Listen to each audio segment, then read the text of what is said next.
batting first here. It'll be interesting to see on the team sheet. Niroshan Dickwella is listed to come in at 6. I reckon he might come in a couple of places higher than that, and should. You'd hope so. It's just interesting on with the toss there. In Adelaide, they should have batted first, but they were obviously quite nervous about the Australian team. So they batted first. Here in Brisbane, in BBL games, it's very advantageous to actually chase, because it does, as Aaron Finch said before, it gets a little bit of moisture on, a bit of dew, and actually skids on nicely. So he might have got it the wrong way round, only time will tell. But I do like the positive intent actually batting first, because he said, you know what, we got 99, it's a case of us trying to bat a lot better. Yeah, the Australian team went about their work in Adelaide red hot, weren't they? Bat, ball, field. They're a bit miffed by the fact of where their ranking is in world cricket in T20. They've spoken about this. Aaron Finch talks about it fairly regularly. So that ranking, they want to get back to the top, and they want to eventually be the number one ranked side in the world. Now, they're miles off it at the moment, but in terms of motivation from the Australian point of view, that's very much a driver for them. And on paper, they've had sides that should have done better in T20 cricket but haven't. And so they really want to take no prisoners. They might have had an easy win on Sunday, but they'll be looking to be just as demonstrative in this game as they were Sunday. They want to play the same game again and get the same outcome. Danushka Gunatilaka is going to open the batting with Kusal Mendes, so the same opening pair as on Sunday. Gunatilaka actually looked okay for his 11 from 13 deliveries, struck a couple of lovely boundaries. And we're broadcasting from the northern or Vulture Street end here at the Gabba. And with no Mitchell Starc in the side, it'll be Kane Richardson opening the bowling from this end. There is a slip in place. Sri Lanka winning the toss and electing to bat. 3 changes to their side that was hammered on Sunday, and they need to win tonight to keep this series alive. Remembering Sri Lanka next year at the start of the T20 World Cup have to actually qualify for the tournament proper in a mini tournament, if you like, down at Kardinia Park in Geelong. So in Australian conditions, they need to do a heck of a lot better than what they dished up on Sunday. Australia will be cock-a-hoop with the way they dismiss the tourists with in all facets of the game. 2 for 233 Australia posted, and then restricted Sri Lanka to 9 for 99. How much better can the men in yellow and blue do tonight? Umpires are the same as well. Gerard Abood, who is standing at the northern or Vulture Street end with a helmet on, and the towering figure of Paul Blocker-Wilson out at square leg. Square leg for the left-hander with Gunatilaka, a lefty, Kusal Mendes, a right-hander. More diminutive figure compared to his opening partner, Gunatilaka, who is on strike, and he lashes away at the first ball, and it doesn't miss Maxwell by very much at backward point. Races down to wide third man, where Zampa does the fielding, and they jog through for 1. Well, you already see an interesting field. The Gabba, they've got a third man. In Adelaide, they actually had the third man up in a deep point, Australia. So they've changed, extra pace and bounce in the wicket. So they've gone more of a traditional field. For the right-hander, the fine leg comes up, square leg goes back, and the third man still. So they spent a bit more bounce, tennis ball bounce here at the Gabba, a bit more pace maybe, and those big drives and the big slashes sometimes go down the third man. Third ball duck for Kusal Mendes on Sunday. How will he go tonight? He drives out into the covers to a good length delivery from Kane Richardson, but straight to Pat Cummins, and there was no chance of a run. Bocker, how good is it seeing Pat Cummins in the covers? It's like you in your heyday. I'll have you know, in my very first test, I fielded cover. First story of the night. Yeah, there you go. Any catches? Any run-outs? By the end of my career, I wasn't in cover anymore.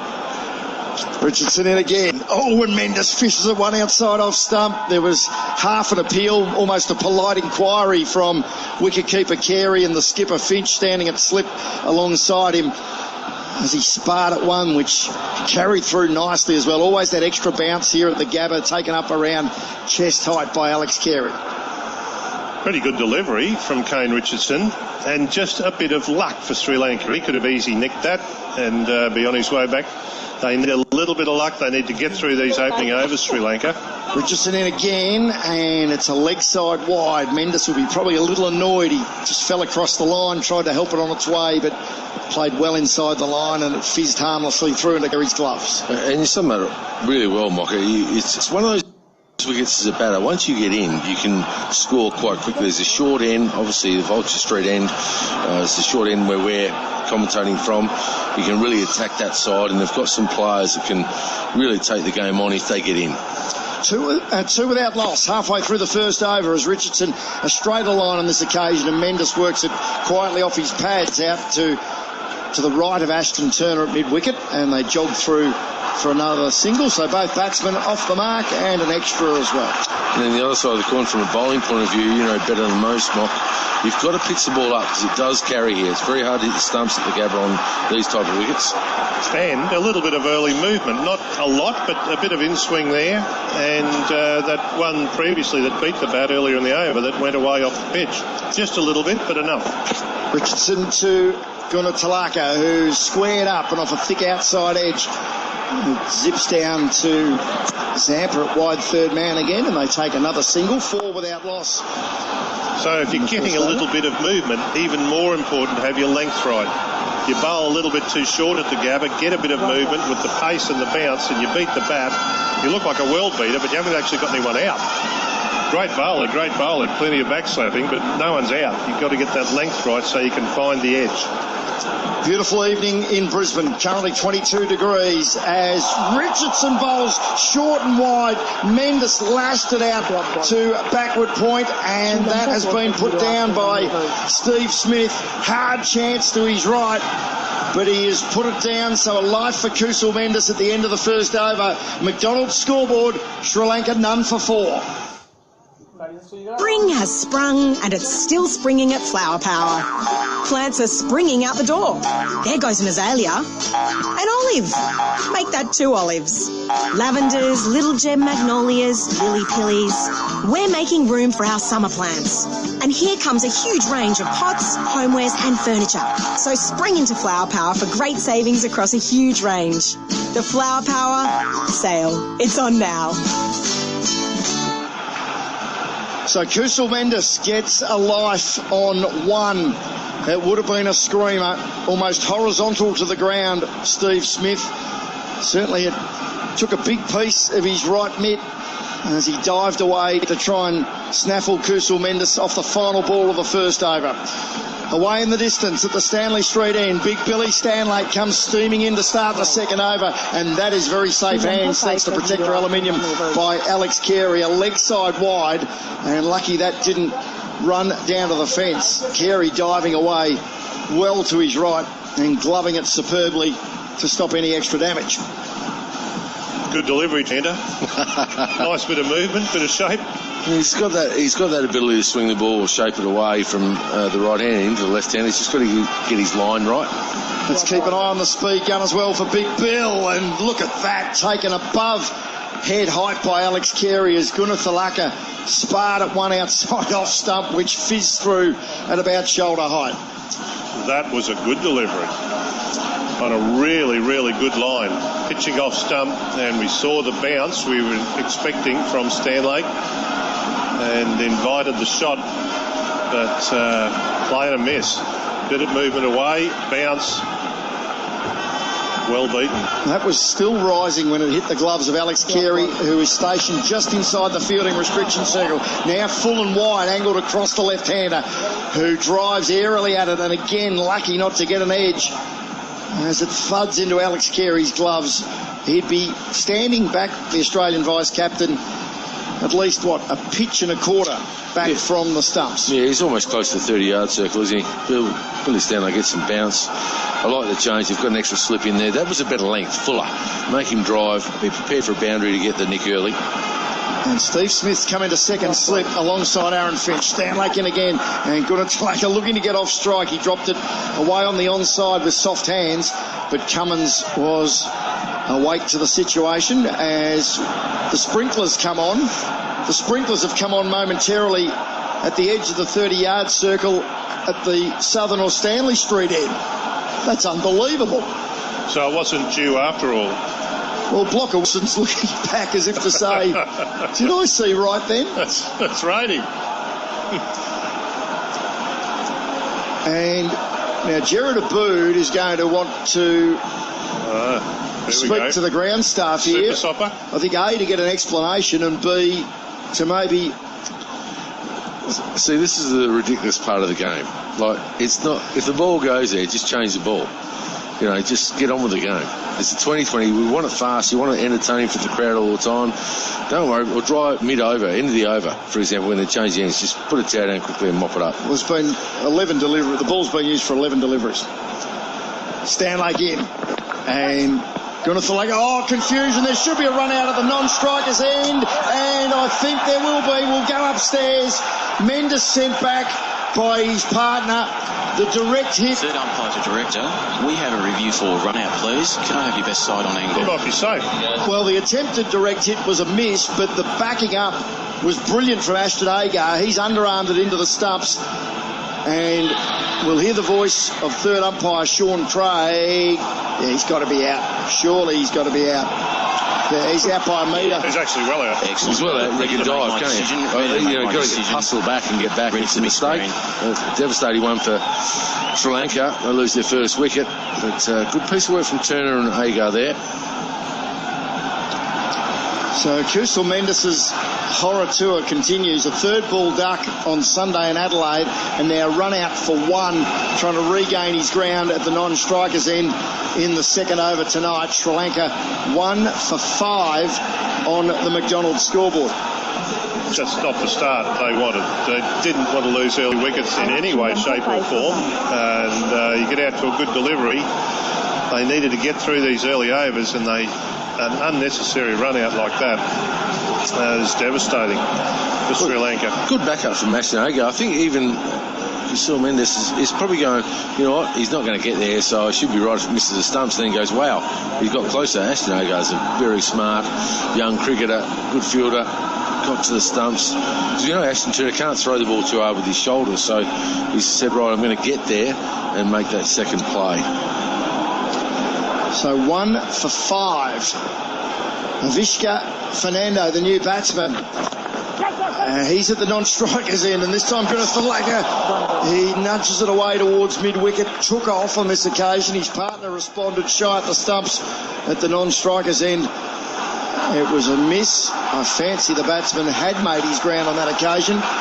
Living dangerously, though, the Sri Lankans at 6 for the loss of 1 late in the second over. So now there's a right-hander on strike, and this is where we really need to see Stanley make good adjustments with his line. I was just going to say that was part of that run-out was the sort of delivery that Billy Stanley needs to be his stock in trade. It was just short of a driving length on a very tight line, the sort of ball that, and if he's firing with a new ball and hitting the seam, the batsman just can't take a risk with, and it's just a dot ball.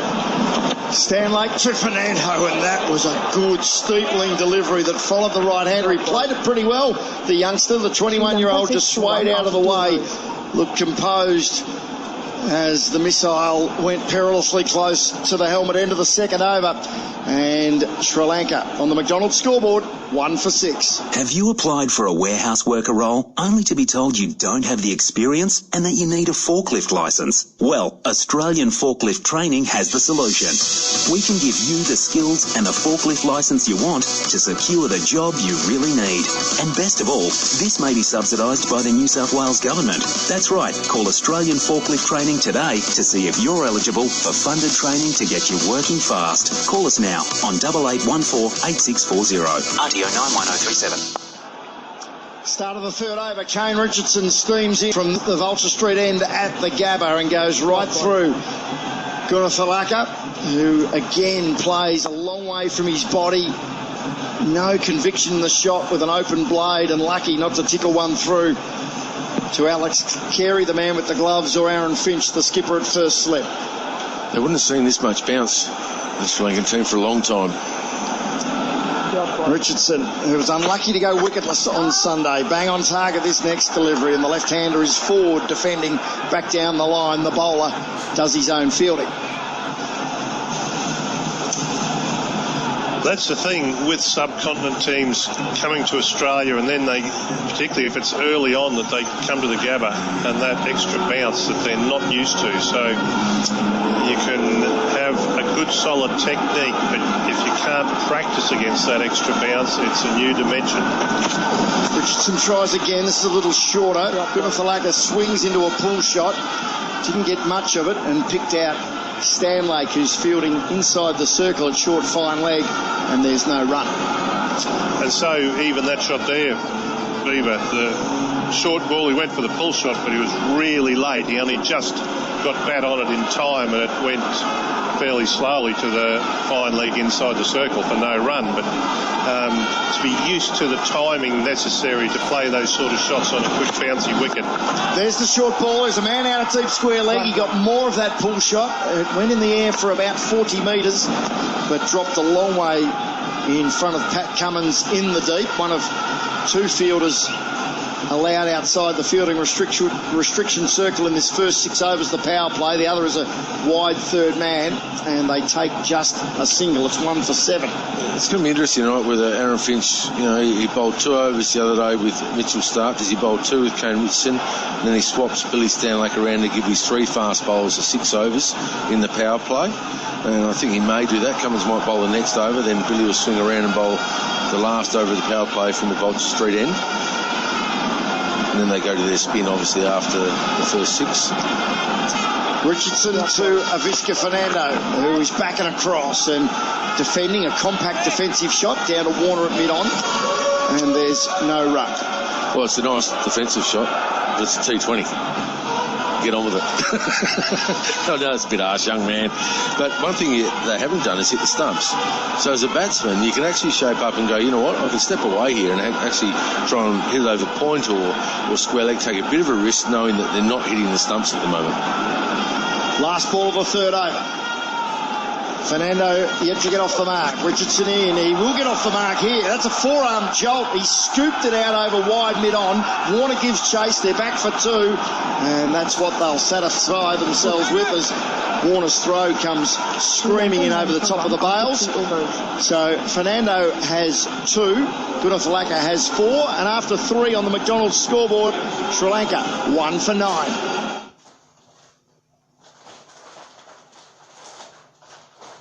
For exciting entertainment this November, look no further than Club Liverpool. On Sunday 3rd, it's the Dig Richards and Johnny O'Keefe Show. Supporting the Gut Foundation, this big show features an incredible lineup of stars that's sure to have you singing along. And Tuesday 5th, join us for the Melbourne Cup Variety Concert. Tickets include a 2-course lunch, entertainment, plus lots more. It's all happening in November. For bookings and information, visit clubliverpool.com.au. The Gem on George.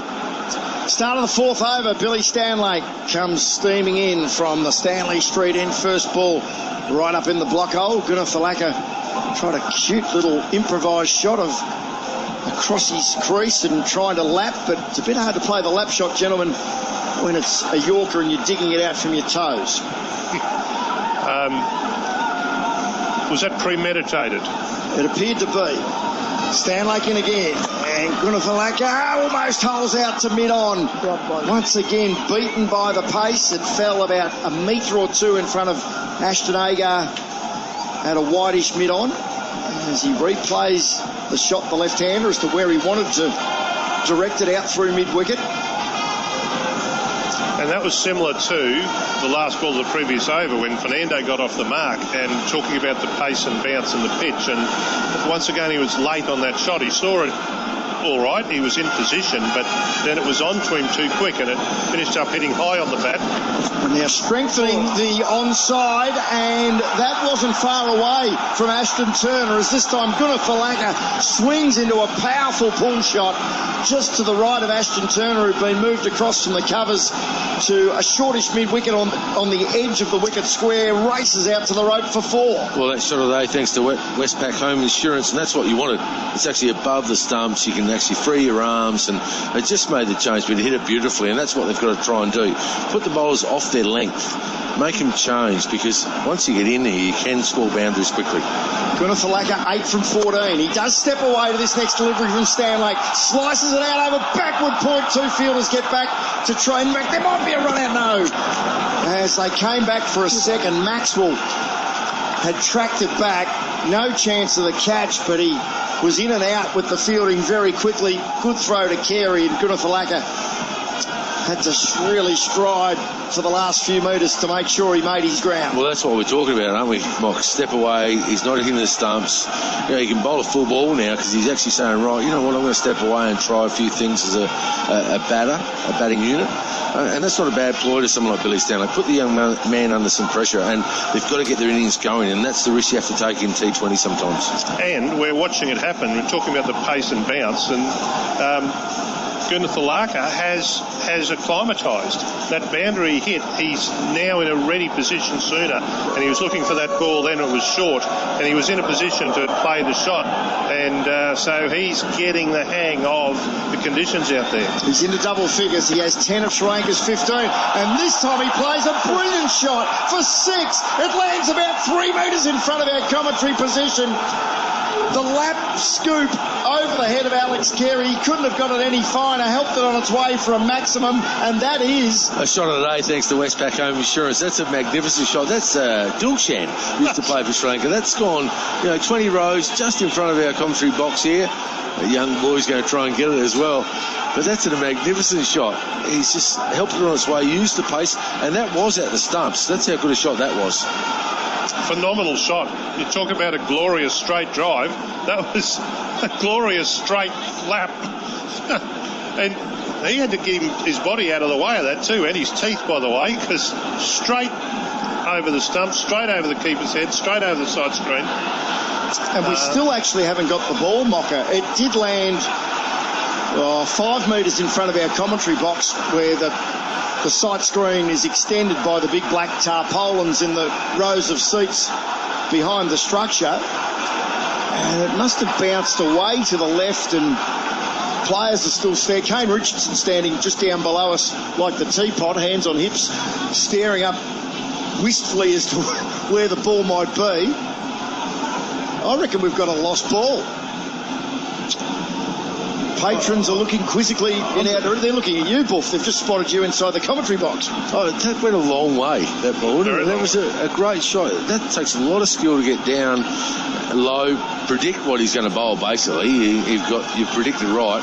And he's just gone, flicked it up, it's at the middle of the bat, and he's got it over his right shoulder, straight behind the keeper, over the side screen, 25 rows back. And they've just quickly called the 4th umpire, Phil Gillespie, out onto the ground. Locker Wilson's picked out a white kookaburra that he likes the look of. And the replacement seed is now in the hand of Billy Stanley, who's in again, off-pace delivery. Gunathalaka wasn't fooled. He leant on it defensively on the front foot and dabbed quietly back to the bowl. A good over for Sri Lanka, 12 from it. McDonald's scoreboard after 4.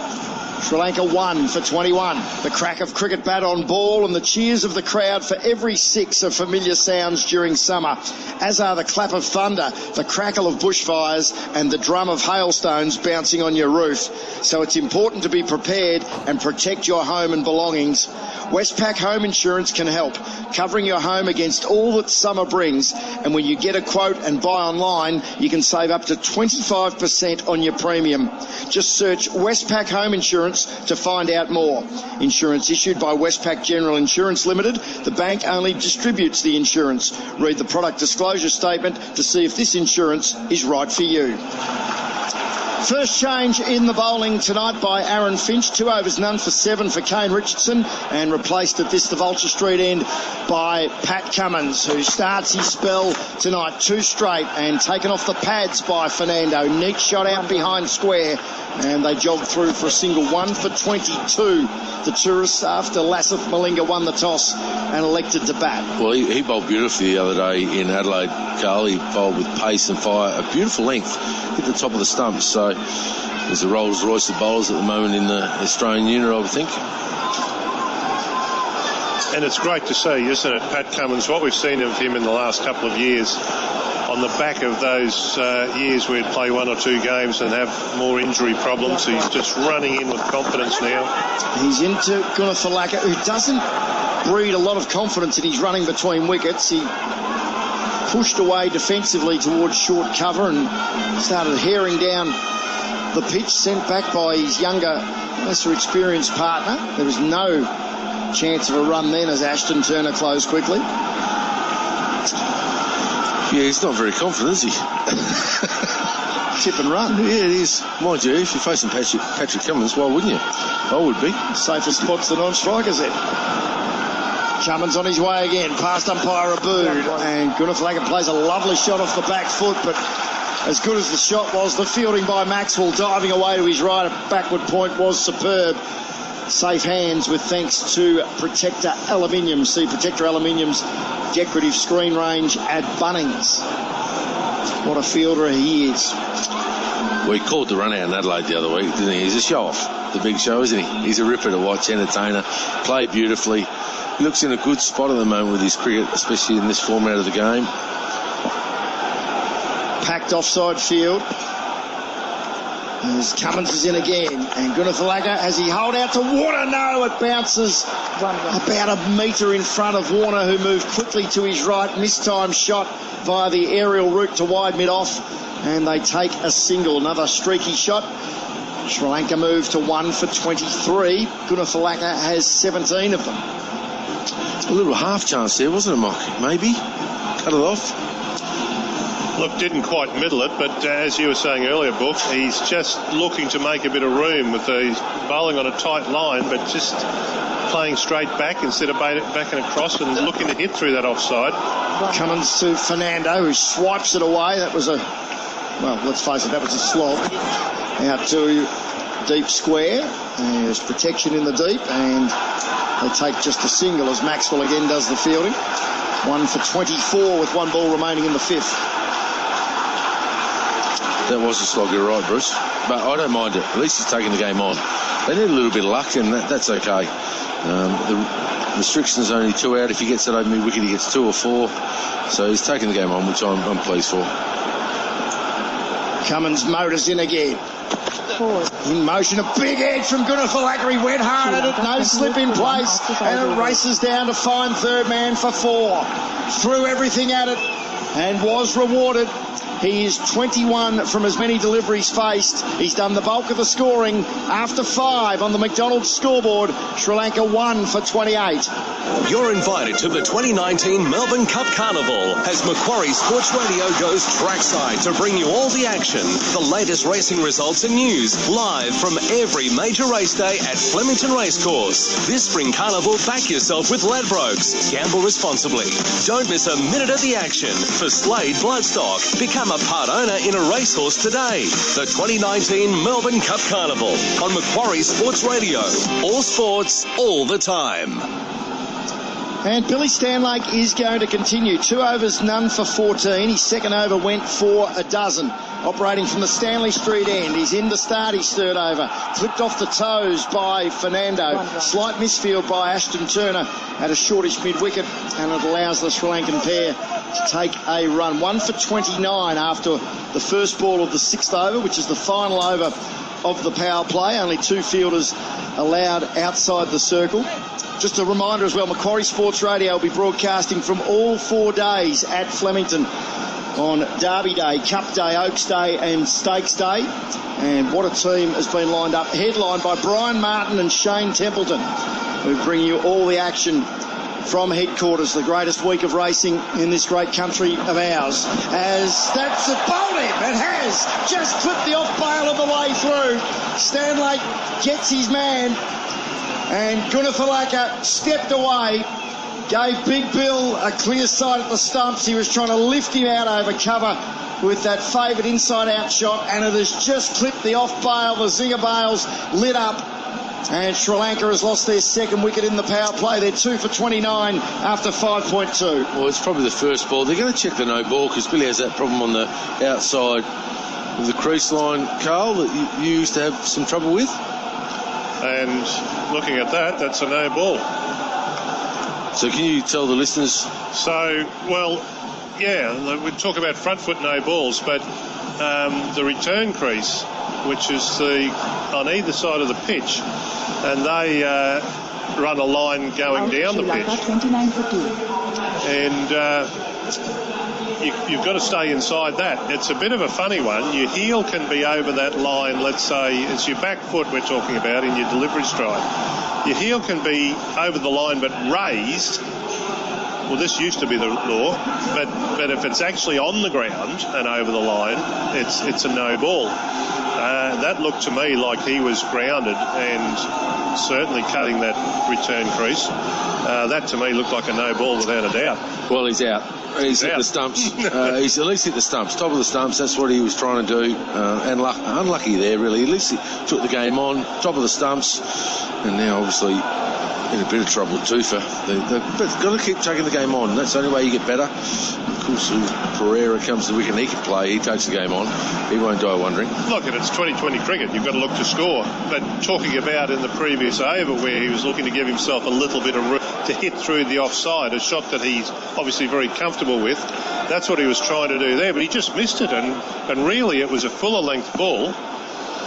So Kusal Pereira, and he is welcome to the crease with a good length delivery, and he says, I'll have a big piece of that, and drives gloriously straight down the ground. It was in the air for a while, but then goes rocketing over the rope at the Stanley Street end rope, and 4 from 1. Thank you very much. Well, that is shot of the day, thanks to Westpac Home Insurance. That's first ball. Thank you very much. And you can do that, Gabby. He hits through the line. Stop swinging now, so Billy's got to make sure he gets that length right again. You know, it's not a bad first up delivery. What it is, a cracking shot. It was a cracking shot. 2 for 33. Stanley tries again. Pereira gets inside the line. There was certainly some thigh pad involved. In fact, all thigh pad as they run a leg by. Blocker Wilson raises his right knee and taps it. 2 for 34 now in the sixth over. 2 balls remaining in the sixth over, all on the McDonald's scoreboard. Gunathalaka made 21 from 22 deliveries with 2 4s and a 6. That amazing shot off Stanlake in his previous over with the lap scoop, if you like, which landed just in front of our commentary position. Stanlake in again. Speaking of big shots, that's an enormous shot from Fernando out into the deep. And one bouncer, that's even better fielding by Kane Richardson. How has he got a paw on that and kept it in play? And then fires a throw in from the deep back over the bails.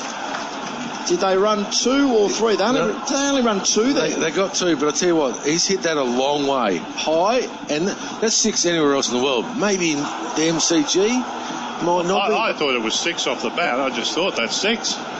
A good piece of fielding. Didn't make a terrific piece of fielding. Had to cover some ground to get round there.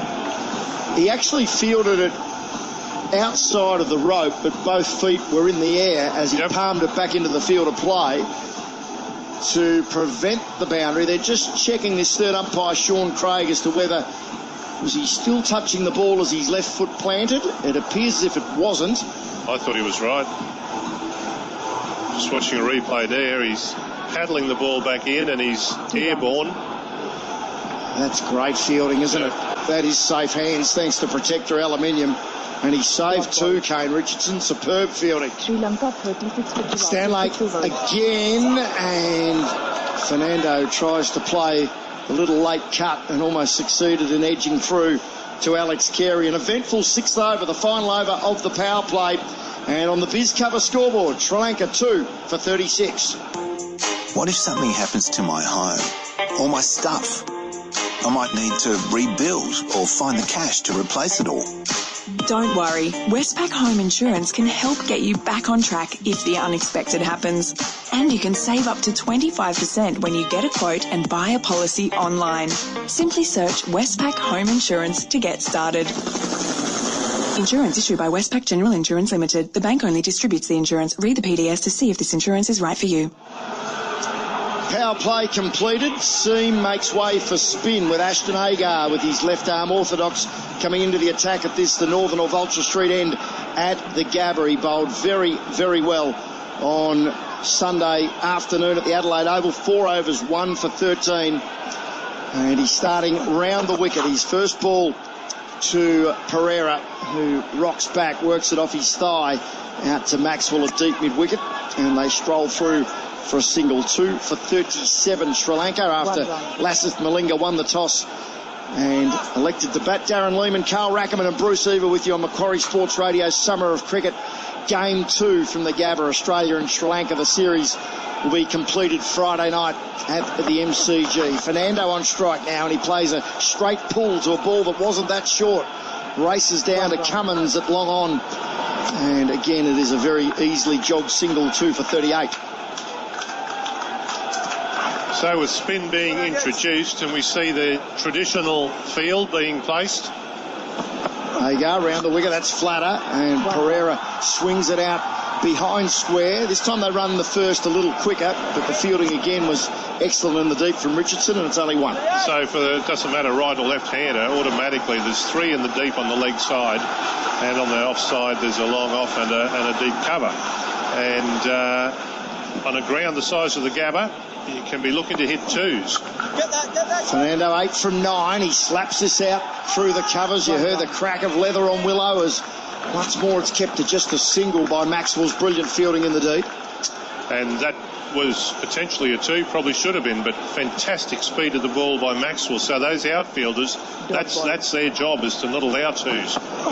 They go to Pereira on 6, who just tickles it round the corner. He got a bit cute on that occasion, though, because Stanlake inside the circle at short fine prevented a run. That's if you can't hit a 4 or a 6, of course. It's the primary ambition, but after that, there's nothing wrong with 2s. They go in once more, gets through his overs quickly, and Pereira will retain the strike as he clubs it down to Smith at long on. They jog through for another single, so 5 runs from the over. Biz cover scoreboard after 7. Sri Lanka 2 for 41. Can you grieve the loss of a tooth? I'm Dr. Theo Spirakis from Bexley Dental, and in my experience, the answer is yes. Losing teeth as an adult can be hugely distressing, but there is a solution. Using the all-on-4 procedure, I can replace the missing teeth within 24 hours. You'll feel better, smile more, and eat with confidence again. It's your life, your smile. I've helped hundreds of people, and I'm confident I can help you. Book your free consultation at bexleydental.com.au. Spin from both ends, with Ashton Agar bowling his first over of left-arm orthodox from this, the northern or Vulture Street end, and now the leggy, the experienced leggy, and Adam Zampa coming into the attack at the southern or Stanley Street end. Crystal Pereira on strike. Zampa into his work, drops a little short, and Pereira plays a lovely shot for 1, lashing it out to Richardson at deep point. And once more, they easily jog through for the single. 2 for 42. Well, very similar plans to Adelaide. The 2 spinners in bowling in tandem again. Ashton Agar bowling the short side, so Sri Lanka have really got to take the short side in. Adam Zampa's bowling to a big boundary, so 1s and 2s are the key here. Over the wicket he comes. Oh, Fernando, he was advancing, and he was lucky to get a little inside edge, or else he could have been stumped by about 3 metres. As it trickles down to Ashton Turner at short fine, and they take just 1. Yeah, good piece of bowling. Slider just get it on. It would have actually probably bowled him, to be fair. Looking at the replay there. Good piece of bowling from Zampa. Pereira 8 from 7. Zampa's with him now. Oh, he goes right through him as Pereira was in 2 minds, and then half poked, half prodded at it. And again, lucky not to just get a faint edge into the gloves of Carey. It bounced a little more as well, as the leggy tends to do. He's in once more. Pereira plays a stylish shot off the back foot to Richardson at deep point once more, and it's another single. Well, what they do here, Australia, so well is they squeeze so quickly with their spinners, get through their overs quickly. You know, Ashton Agar bowled a very good over last one. Zampa's now only gone for 3 on the McDonald's scoreboard off 4 deliveries. So they try and squeeze a few overs, and then they go back to their quicks when they've got to go. So well planned, well drilled, well executed at the moment. Fernando waits for Zampa, who gives this more air, and Fernando says, yeah, I like the look of that. Inside out via the aerial route over cover, out to the rope for 4 for a shot of the day. Thanks to Westpac Home Insurance, Bruce. Yeah, that was a perfect shot. That was Aaron Finch. He did that the other night in Adelaide quite a lot. Just the width there. I think he's thinking he's going to come down the wicket. He stayed in his crease there, beat the cover man and dissected deep cover and mid-off. Very good shot. Cricket Australia tell us just over 9,000 in the Gabba at the moment, as Fernando will pick up a run by just nudging it out to short mid-wicket. Carey actually has to come around from behind the stumps to do the fielding. End of the over number 8. Biz cover scoreboard. Sri Lanka have advanced to 2 for 49. The crack of cricket bat on ball. The cheers of the crowd for every 6. These are the sounds of summer, just like the clap of thunder, the crackle of bushfire and the drum of hailstones. So it's important to be prepared and protect your home and belongings. Westpac Home Insurance can help, covering your home against all that summer brings. Simply search Westpac Home Insurance to find out more. Insurance issued by Westpac General Insurance Limited. The bank only distributes the insurance. Read the PDS to see if this insurance is right for you. Ashton Agar starts his second over, and it's a lusty blow. First ball by Fernando, lifting it out towards deep mid-wicket. Warner gets around quickly to his left, keeps the score to just a single, and it brings up the Sri Lankan 50. So 1 ball into the 9th over, 50 for the loss of 2. The wickets have fallen at 5 and 29. Well, wicket or 6 coming. This is the end you attack if you're a batter. Short end. Flatter from Agar, pinning Pereira to the crease, who works off his pads out to Maxwell deep mid-wicket for another single. And everyone knows about the Gabba. This end you're really attacking quite hard. So, you would expect Sri Lanka would have done their homework. Good chance for Ashton Agar to pick up. We'll hit by that. But Sri Lanka, this is the end they've got to attack and try and hit some boundaries. He picked up the other Fernando, who this Fernando has replaced in tonight's side as Vishka Fernando. Adds another single to his score with a lovely looking off drive down to Smith at long off. 2 for 52. Well, just singles, but they are scoring off every ball at least, which they hadn't been doing. Agar gives this more air. An almighty swipe from Pereira. Little inside edge. Runs the Stanlake at short fine leg, and they take yet another single. Bit of a miscue, but that was what Darren Lehman was asking for. So we've got the picket fence going this over. 4 singles from the first 4 deliveries. As Fernando advances this time, will he be caught? Cummins underneath it. Takes a great catch. Cummins judged it beautifully. Vishka Fernando is on his way for 17. He was beaten in flight, got underneath it, skied it like a 9-iron. Cummins coming in off the rope from long on. In the end, had to dive. Very safe hands with thanks to Protector Aluminium. And Sri Lanka lose their 3rd wicket in the 9th over with the score at 53.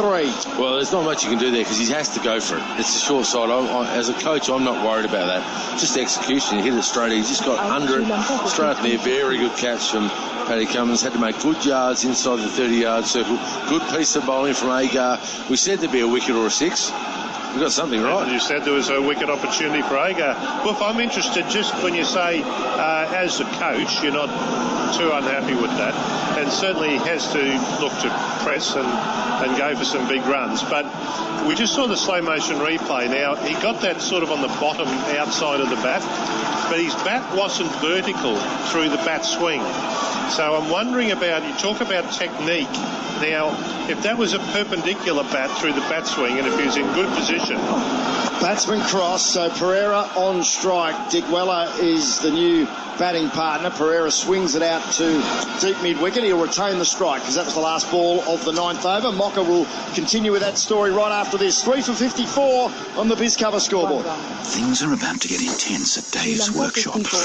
He went to bizcover.com.au and saw how much he could be saving on his public liability insurance. So now he's getting his old policy out of his system. BizCover are Australia's small business insurance specialists, giving tradies like Dave multiple quotes from top insurers. No nasty paperwork, just hassle-free insurance online. Don't pay too much for your business insurance. Head to bizcover.com.au to compare, insure and save. 9 overs completed, 3 for 54 Sri Lanka. Even with my limited mathematics, gentlemen, that means they're going at exactly 6 runs per over. The gentleman I referred to, Darren Lehman and Carl Rackerman on Macquarie Sports Radio's Summer of Cricket. And the man who just took the catch in that last over, Pat Cummins, back into the attack from the Stanley Street end here at the Gabba. Well, I would like to see spin continue. And Carl, getting back to your point, yeah, it looks like he didn't follow through enough. Get to the pitch of the ball, use his feet better, a bit more confidence. Cummins to Kusal Pereira on 12, who drives firmly through the covers, and he'll pick up a boundary down in front of the majority of Sri Lankan supporters with the colourful flags. They're on their feet, waving and cheering, and that was a shot of the day. Thanks to Westpac Home Insurance. Thanks to Westpac Home Insurance. But exactly what we're saying, talking about fundamental batting technique. Now, that was a glorious shot and hit through the line of the ball, and his weight was with the shot. His foot was to the pitch of the ball. High front elbow, and he held the pose. Pereira's ready for Cummins again. This is shorter. He chops away at one outside off stump and picks up a single out to Richardson at deep point. But the wicket that fell last over, the bat swing wasn't through the line of the ball. It was across the line of the ball, and it was an angled bat. So your chances of middling the ball, you've got so many things against you. If you hit straight through the line of the ball with a good bat swing, you've got all that power and the meat of the bat. Once you make contact, it's going to go. But not if it's skewing across the line. And it's only a fluke if you hit it well. That's where the phrase presenting the full face. Full face? Certainly. Comes from. So Niroshan Dickwella surprisingly didn't play in game 1. His first ball in game 2, and he's done the lap sweep, and he picks up a boundary. Oh, what an excitement machine he is. The Australians thought they were in the game there for a moment. Carey tracked it back. Billy Stanlake thought he was a chance as well. And really, only Niroshan Dickwella would have the temerity to play that shot. First ball he's facing from Pat Cummins. Well, why wasn't he playing last game? Bizarre. That's what this guy can do. That's the advantage. It's a big risky shot, isn't it? He just lost the wicket, but he's happy. And we can see the replay. Paddy Cummins can't believe it's the shot he's played first ball, but he'll take the game on. And now Dickwella pulls out just as Cummins was gathering himself almost alongside Blocker Wilson. You picked up in our effects, Mike. Dead ball, dead ball. There is always something happening when Niroshan Dickwella is in the game. It's a gutsy shot as well for our listeners out there, because it's been dropped, obviously, first game. After captaining the side in the warm-up game. First ball he faces in the second T20 International. He ramps it for 4. Cummins in again. And Dickwella plays a clever shot just off the hip. Guides it out towards square leg. Warner does the fielding but can't prevent the single. It's 3 for 63. 64 in fact. And then good bit of sensible batting really. What happened to Billy Stanlake there? He dived over the top of that in the finish, trying to catch it. Well, he was, but fast bowlers diving. It's a long way down. It's a long way down for him, Carl. You know that. I know it's not easy. Yeah, that's right. He got himself tangled up, in a bad position, and I know what that's about. Cummins to Pereira on 17. Short ball, but a slower delivery, and Pereira sweated on it. Played a tennis-like shot, played it well, got over the top of it, and guided it backward of square to Maxwell, and they take another single. So 11 from the over. 1 ball remaining until the halfway mark. This is the 10th over, is it not? Yes, that's right. And look, a better batting, more intent. I like the way they've taken the game on. Yes, they've been unlucky losing a bad run out at the start, but I've liked the way they've gone about it. They would like to be another 10 or 15, but they've played okay. Cummins in again. Oh, leading edge. Dickwella will be out. Just balloons in the air, and the easiest of catches to Ashton Turner at cover. And Dickwella's spell or stint at the crease was brief, spectacular as always, but he is on his way for just 5. And Sri Lanka right on the halfway mark of their innings as Dickwella looked to turn it to leg. Leading edge, and the easiest of chances for Ashton Turner sees the tourist slump to 4 for 65. Well, that's bad news because the batting order isn't deep. They need him to bat a little bit longer. He is a talented player. Paddy Cummins, extra pace, extra bounce. and just surprised him, didn't he? Just climbed on him a little bit, tried to turn it to leg side. Just didn't get it quite right. Easy catch for Aston Turner. And McDonald's scoreboard now 4 for 65. If you are a St Kilda supporter, strap yourself in. What's happened? Daniel Hanbury, has broken his foot after stumbling down some stairs. Club officials have confirmed Hanbury was walking up a handful of steps carrying his hat. Just his hat? And sunglasses and other possessions. Hair all over it, this one. Hair all over it. Just mention what the other possessions are. Is it your phone? Your keys? 6 scoos.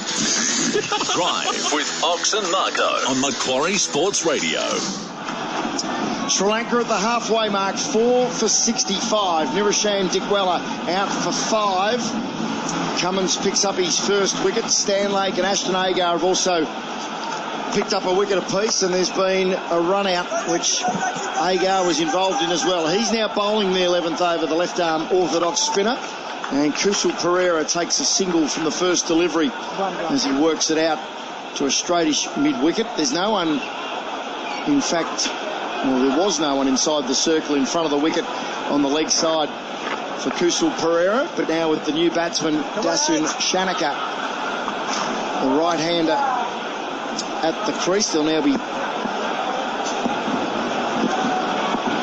Maxwell coming in on almost to the edge of the wicket square. Agar's in and Shanaka off the mark immediately. Turns it off his toes just forward of square.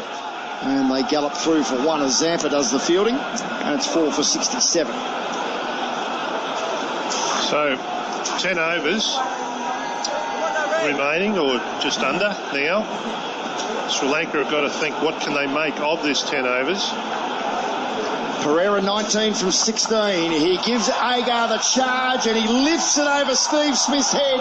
5 rows back over long on for 6. Shot of the day with thanks to Westpac Home Insurance. And the star that Kusal Pereira is, he moves to 25 from just 17 deliveries faced. What a glorious strike. Well, really committed there. That's what we were talking about earlier on. The last over, committed, hitting the short boundary, aiming straight. They go round the wicket. That's flatter and quicker. Pereira plays a clever shot, nudges it away on the onside, and that's an easy 2, even to Maxwell in the deep. And that is very smart batting, 4 for 75. Good batting. That's that intentionally hitting a 2. You've just got to soft grip, softly weighted shot. Don't try and hit it too hard. Make those outfielders run to the ball. Meanwhile, you're running a 2. Excellent batting. 27 from 18. Now he's chopped on. As we're about to say, Kusal Pereira really is the man now. He's got to bat through. And he's fallen to Agar, trying a little late cut. He's chopped on, giving Ashton Agar his second wicket. And Sri Lanka now in all sorts of trouble at 5 for 75. Well, it's one of those things, isn't it? Try to hit it too fine, bit of bounce, and try to hit it too fine. Good piece of bowling from Ashton Agar to get back after being hit for 6. And he's been real fine after those power play overs for Australia. And now they are in real trouble, 5 for 75. And Kusal Pereira goes for 27. Well, made 27, a strike rate of 142. And the McDonald's scoreboard, it is now 5 for 75. So 27 from 19 deliveries with 2 4s and a 6. But the tourists needed so much more from one of their genuine stars in this side. And their big 3 are now all back in the pavilion. Kusal Mendes, who's having a shocking run at the moment, run out for 1. Nirisham Dikwella made just the 5, and Kusal Pereira now out for 27. The other batsman out, Gunathalaka for 21, and Avishka Fernando for 17. So 3 batsmen have got starts and just haven't been able to go on and contribute something significant. That's right, that's what you need, someone to go on with it. And the spin's done the damage again after the power play. Last game, Zampa and Agar bowled 8 overs, 4 for 27. And now Agar's picked up a couple, and Zampa's got a few overs left. So you might see spin come on both ends and try and really squeeze these overs. Put pressure on them now. Wanindu Hasaranga is the new batsman, and he is forward defending out to cover as he takes off immediately as he struck the ball, but it went straight to Glenn Maxwell, and that would have been a suicide attempted single to get off the mark. At the end of 11 on the McDonald's scoreboard, Sri Lanka 5 for 75. Introducing the Architect's Choice range of stylish and affordable do-it-yourself glass pool fencing. Proudly partnered by the Royal Life Saving Society of Australia and conforms to all Australian standards. It's family safe. Bring your outdoors to life with clear views and clear lines. The choice is clear with the Architect's Choice. See the Architect's Choice range of glass pool fencing at Bunnings Warehouse or thearchitectschoice.com.au. So Sri Lanka losing wickets late in the 9th, 10th and 11th overs. And from 2 for 53 and building something solid, they're now 5 for 75 with 9 overs remaining. 2 new batsmen at the crease. Shanaka 1 from 1. Hasaranga yet to get off the mark from having faced the 1 delivery. Billy Stanlake is in to start the 12th over. And he is forcing Shanaka back, who opens the blade and plays defensively to backward point, no run. Well, you'd like this field, Mocker, wouldn't you? As a fast bowler in the T20 game, a bat pad, 2 out in the hook. Does he play the hook? He has a go. Yep. He had a go the other night at a few different things. So they've said, right, we're going to get Billy on. Bit of bounce, bit of pepper, bat pad in, slip in. He made 17 from 18 in Adelaide. As there's the short ball. Did he glove that? The Australians are pretty confident. They're all up in. He's out. Blocker Wilson. He does tend to take a lot of time, big blocker, before he makes his decision. And Shanaka on his way for just 1. He's gloved the short ball through to Alex Carey, who has made no mistake with his gloves on. Safe hands with thanks to Protector Aluminium. Sri Lanka slide further into the mire at 6 for 75. Well, that looked to me like he wanted to go for the hook instinctively and then thought maybe I shouldn't be doing this, and tried to talk himself out of it. And it wasn't a full-blooded stroke at the finish, and you could see on the replay it certainly did catch the glove. So the talk was there that he was going to play the hook. He talked himself into it, out of it, messed it up. Yeah, well, it was quick and it did bounce. It was quick and it bounced. Yeah, to be fair, it wasn't bad piece of bowling from Billy Stanley there. Exactly what Aaron Finch brought him on for. You know, bat pad in, 2 out the hook, so there's no win for them. They're only getting 1 at best, so probably best just to get out of the road. But the piece of umpiring, that was a tough decision from Paul Wilson. I'm always pretty critical of umpires, and that was a really good decision. Does take his time, and good piece of captaincy, bowling, catching, good cricket. Apart from obviously the Sri Lankan batting. Suru Udana, one of 3 changes to the side from Sunday's debacle in Adelaide, is the new batsman at the crease. 6 for 75 with still 8.4 overs remaining. Udana, very experienced, 31 years of age, and a pretty good T20 record as well, particularly with the ball. 23 wickets in his 26 T20 internationals. Was good in the early part of the series against Pakistan as well. Stanlake is into him, the short ball. I reckon Udana was expecting it. He was almost in the crouch position before the ball had been delivered. Yeah, he took 3 for 11 and 2 for 38 in games 1 and 2 earlier this month against Pakistan, when Sri Lanka won 3-zip in Lahore against the world's number 1 ranked T20 side. How will he go with the stick here this evening? They certainly need a lot more runs. A lot more runs, exactly, Mocker, as Udana waits for Stanlake, and he's forward, defending away on the onside. How often would you have seen a short leg in the 12th over of a T20 international? Aaron Finch is under the lid at short leg, so the captain not asking others to do something he's not prepared to do. Steve Smith's in at first slip. Well, I like it. I think it sets the tone that they want to try and bowl them out, and that's what the game of cricket's. You've got to try and get 10 wickets, and I always like the fact that when you're trying to get wickets all the time, you're putting more pressure on the batting side. Stanlake in again, and Udana's forward, and quietly pushing away on the offside misfield from the bowler, who galloped smartly away to his left, did all the hard work, and then made the mistake right at the end of the play, and allows Udana to get off the mark. 6 for 76. Is he impressed you tonight? Mocker? Well, I think Billy's got a lot going for him, hasn't he? It's just that at times the control hasn't been there, and he's learning his craft. He's not an experienced bowler yet, but he looks like he's got a game plan. I think his lines have generally been really good, and for the most part, the length has been good. So the short balls have been genuine. Last ball of the 12th, pretty well played by Hasaranga. Long way from his body, but opened the face and ran it down to Maxwell at wide third man, and will retain the strike. So after 12 on the McDonald's scoreboard, Sri Lanka advance to 6 for 77. What if something happens to my home? All my stuff? I might need to rebuild or find the cash to replace it all. Don't worry, Westpac Home Insurance can help get you back on track if the unexpected happens. And you can save up to 25% when you get a quote and buy a policy online. Simply search Westpac Home Insurance to get started. Insurance issued by Westpac General Insurance Limited. The bank only distributes the insurance. Read the PDS to see if this insurance is right for you. 6 for 77 after 12. Lasith Malinga won the toss, elected to bat on a beautiful evening in Brisbane. Mocker's looking at me as if to say, well, what else would you expect? Most nights up here are gorgeous. As Adam Zampa comes back into the attack, this time from our commentary end, the Vulture Street end here at the Gabba. His first over was from the Stanley Street end. And he's bowling to Hasaranga, so leg spinner to leg spinner. Hasaranga plays a cut shot, but straight to the man at backward point inside the circle in David Warner, and there's no run. Zampa's first over cost him 8. He tosses this one up. Hasaranga down on one knee. Tried the big slog sweep all the way along the carpet out to Maxwell in the deep, and they trot through for a single 6 for 78. Well, good move, Aaron Finch. Really happy to bowl the spin of the short end. See if Sri Lanka are happy to take it on. Dana now on strike, a tall, angular figure.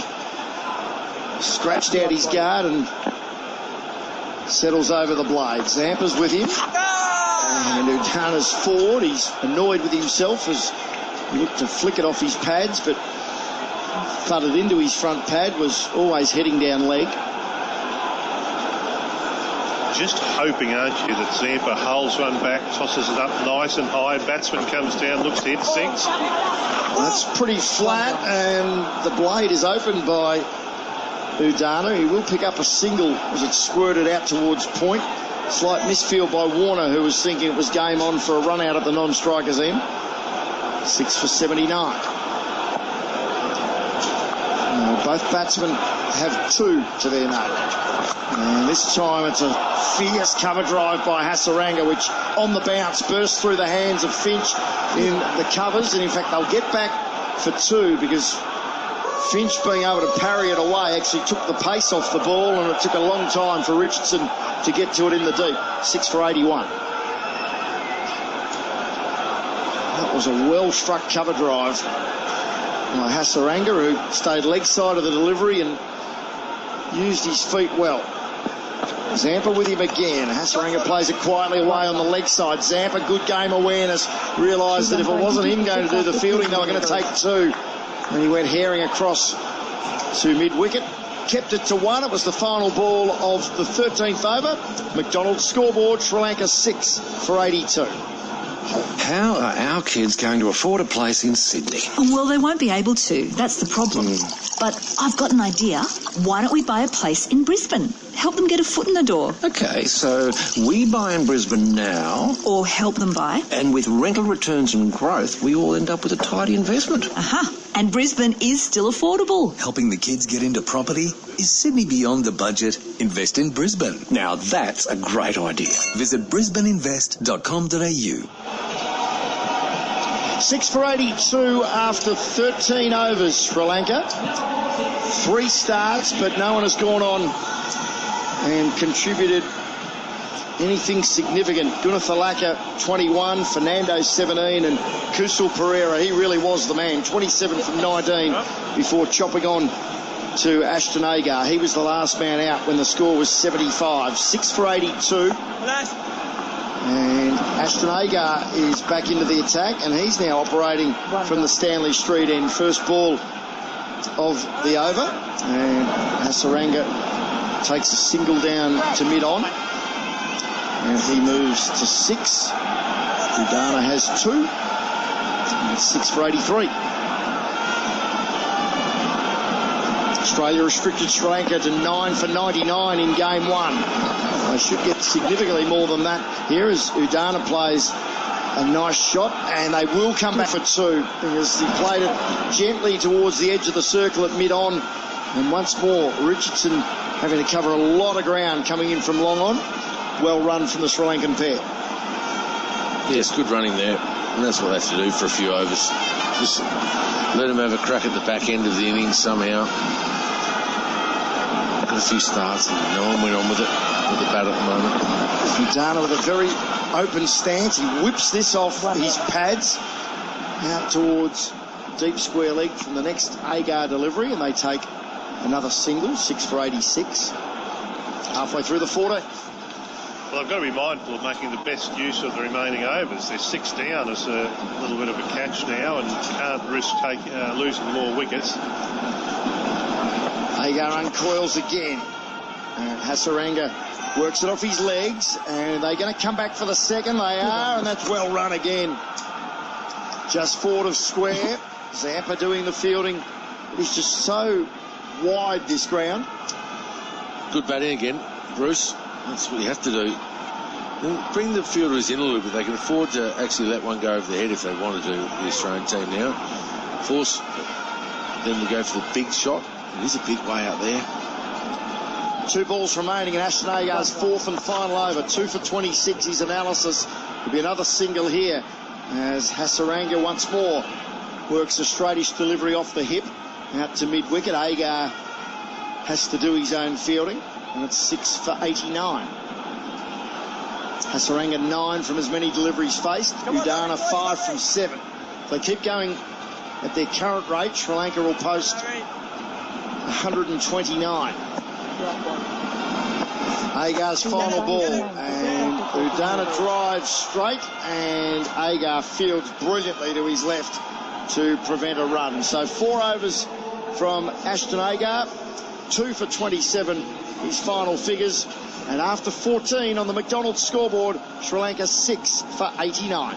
The crack of cricket bat on ball, the cheers of the crowd for every 6. These are the sounds of summer, just like the clap of thunder, the crackle of bushfire and the drum of hailstones. So it's important to be prepared and protect your home and belongings. Westpac Home Insurance can help, covering your home against all that summer brings. Simply search Westpac Home Insurance to find out more. Insurance issued by Westpac General Insurance Limited. The bank only distributes the insurance. Read the PDS to see if this insurance is right for you. 6 overs remaining. Adam Zampa, 2 overs, none for 13. About to bowl his 3rd over. He tosses the first delivery up. Hasaranga smashes it down the ground. Cummins, what a brilliant athlete, gets around sharply to his left from long on and keeps it to 1. Good cricket all round. And Hasaranga moves to double figures. 10 from 10, and it's 6 for 90. Good piece of fielding there from Patrick Cummins. Real athlete.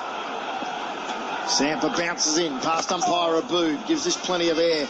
And Udana clips it off his toes. They will get back for a second run. Not sure the shot was meant to go exactly to that portion of the field. It was a thickish inside edge as it squirted out towards deep square leg. 6 for 92.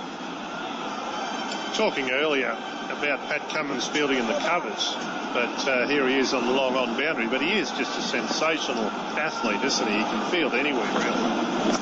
Zampa in again, once more off a thick inside edge to Udana, who, as he takes the single, is already signalling to the dressing room. Might need a new bat as he moves to 8. Halfway through the 15th. Zampa carries a very heavy number 88, emblazoned on the back of his shirt. Literally takes up all the back of his shirt, in fact. But there's stories to go with why certain players have certain numbers? Well, there is, and there's some bad answers too. Zampa to Hasaranga, tosses that up, and there'll be a stumping. He saw Hasaranga coming, tossed it up well wide of off stump, beat him in flight, spun away from his fellow leg spinner, who was completely deceived, and he was stumped by a postcode. 7 for 93 as Adam Zampa picks up his first of the evening. Well, really good piece of bowling there from Adam Zampa. As you see, I hurled up Bruce, called it beautifully, and an easy stumping for Alex Carey. Very happy Adam Zampa. The spinner's done the damage again after the early onslaught with the quicks. They just can't get anyone to stay in long enough. The Sri Lankans 7 for 93 on the McDonald's scoreboard, and it's been one of those nights for them. They showed some promise tonight, unlike Adelaide, but they seem to, just when they get going, get started, they lose a wicket, Carl. And just then, in a situation where scoreboard is against them somewhat, but it looked like they were doing a good job of trying to get 6 to 8 runs an over in ones and twos up till maybe the 16th over, 17th over, because only 4 wickets in hand, and then go hard. But they brought the go hard forward, and that was tossed up nicely by Zampa, inviting the big shot, and the batsman obliged, and it was flighted and it turned and he missed it, and well stumped by Carey, fairly easy to be fair. He's mile down the pitch, plenty of time, but he gave up, didn't he? Get back. You've still got to do it, and the spin bowlers love seeing stumped in the scoreboard. As to the wicketkeepers. Lakshan Sandakan, the premier spinner in the Sri Lankan lineup, left arm wrist spinner, but a right-handed batsman is the new batsman at the crease, and there's a slip in place, and there's now 6 in total inside the circle as Zampa's forcing Sandakan back to the first delivery he faces, and he defends quietly back down the line. Well, again, the spin tonight, 3 for 44. Go with their 4 for 27, the first T20 International. Doing the damage in those middle overs for Aaron Finch. 7 of the 16 Sri Lankan wickets to fall so far in the series as Sandakan plonks the front foot straight down the pitch and defends away on the onside of the final ball of the 15th over. McDonald's scoreboard, Sri Lanka again in trouble, 7 for 93. Things are about to get intense at Dave's workshop. He went to bizcover.com.au and saw how much he could be saving on his public liability insurance. So now he's getting his old policy out of his system. BizCover are Australia's small business insurance specialists, giving tradies like Dave multiple quotes from top insurers. No nasty paperwork, just hassle-free insurance online. Don't pay too much for your business insurance. Head to bizcover.com.au to compare, insure and save. 5 overs remaining. Sri Lanka batting first. Game 2 from the Gabba of this men's Gillette T20 International Series. Game 3 Friday night at the mighty MCG. And it looks like it will be a dead rubber, barring a miracle from here. Sri Lanka with 5 overs remaining in their allotted 20. 7 for 93. And when things are glum, there's worse to come, because Pat Cummins is back into the attack. And it's Udana defending grimly away on the offside at a time of the innings when really the bats should be flourishing, and these tail enders are going to be tested out by the raw pace and guile of Pat Cummins. Well, starts with a dot. It's really interesting, isn't it? Now Australia have set up the way they've set up their T20. I think it's a really well-balanced side, and when you've got everyone available, they're always going to be a pretty well-drilled, well-skilled side. 3 quicks, 2 spinners. Cummins to Adana on 8, who steps away, clears the front leg, and he heaves it into the outfield. 2 Australian fielders converge, and it lands almost exactly between them as Maxwell does the fielding, and they run 2. Again, that was more like a 9-iron. It went a mile in the air, but he got enough of it that it landed about 10 to 15 metres in from the rope. Yeah, it's such a big boundary. You're not going to clear the rope there. But what I was saying with that, Bruce and Mocko, is that it might have been an opportunity to bowl Steve Smith or Glenn Maxwell. Sometimes you're going to need to have that extra bowl in the T20 because someone's going to get you. One of the bowlers is going to struggle. So a really good opportunity on a big ground like the Gabba. How does it roll out for Glenn Maxwell or Steve Smith at that end? Patrick Cummins, we know what he can do, but it might be worth a change there. But not to be. Here's Cummins again. Oh, Udana steps away and Cummins followed him with a searing delivery that whistled past the nose. And that was clever bowling. He might have actually, well, it was a short ball. It was an off-pace delivery, but it followed him. And Udana was all at sea. He's doing well to fight on here, Udana. 10 from 13. He's played some agricultural shots. And he's trying to hang in against a very well-balanced attack. This next ball could be interesting if it's the same strategy from the batsman. Yorker. Cummins is in. A short ball. Udana got plenty of it, but he might have put it straight down the throat of Kane Richardson, and he has. He's holed out to deep square leg. He did get plenty of that, but this ground is so big square of the wicket, and Udana is out for 10, and Sri Lanka look like they're going to match, and maybe better by not many. Sunday's pitiful 9 for 99 because they're 8 for 95. Udana on his way for 10, and Cummins picks up his second wicket. Good piece of bowling there. Went with a short one. Got onto it okay, but you can't hit it out of the ground, the hook side of the gabba. It's so big square. So you've got to find another way. And hitting the big boundary, it's more about hitting the gaps and flat and the ones and twos. And, but they haven't batted as bad as Adelaide, Bruce. They've actually played okay. They could have been a little bit luckier today. Australia have been dominant again and key wickets, good catching. But, yeah, that's a bridge too far to hit it for 6 out that way. I think you called that well too, Beaver. You said Yorker. It was Yorker or bouncer. And he went bouncer. And the batsman went for the shot, but it was beyond him. It's a big expectation of a lower order batsman with that big boundary and Pat Cummins' pace and bounce to do much with it, other than it will probably go in the air and this fielder's there to catch it. That's exactly how it panned out. And again, very safe hands with thanks to Protector Aluminium.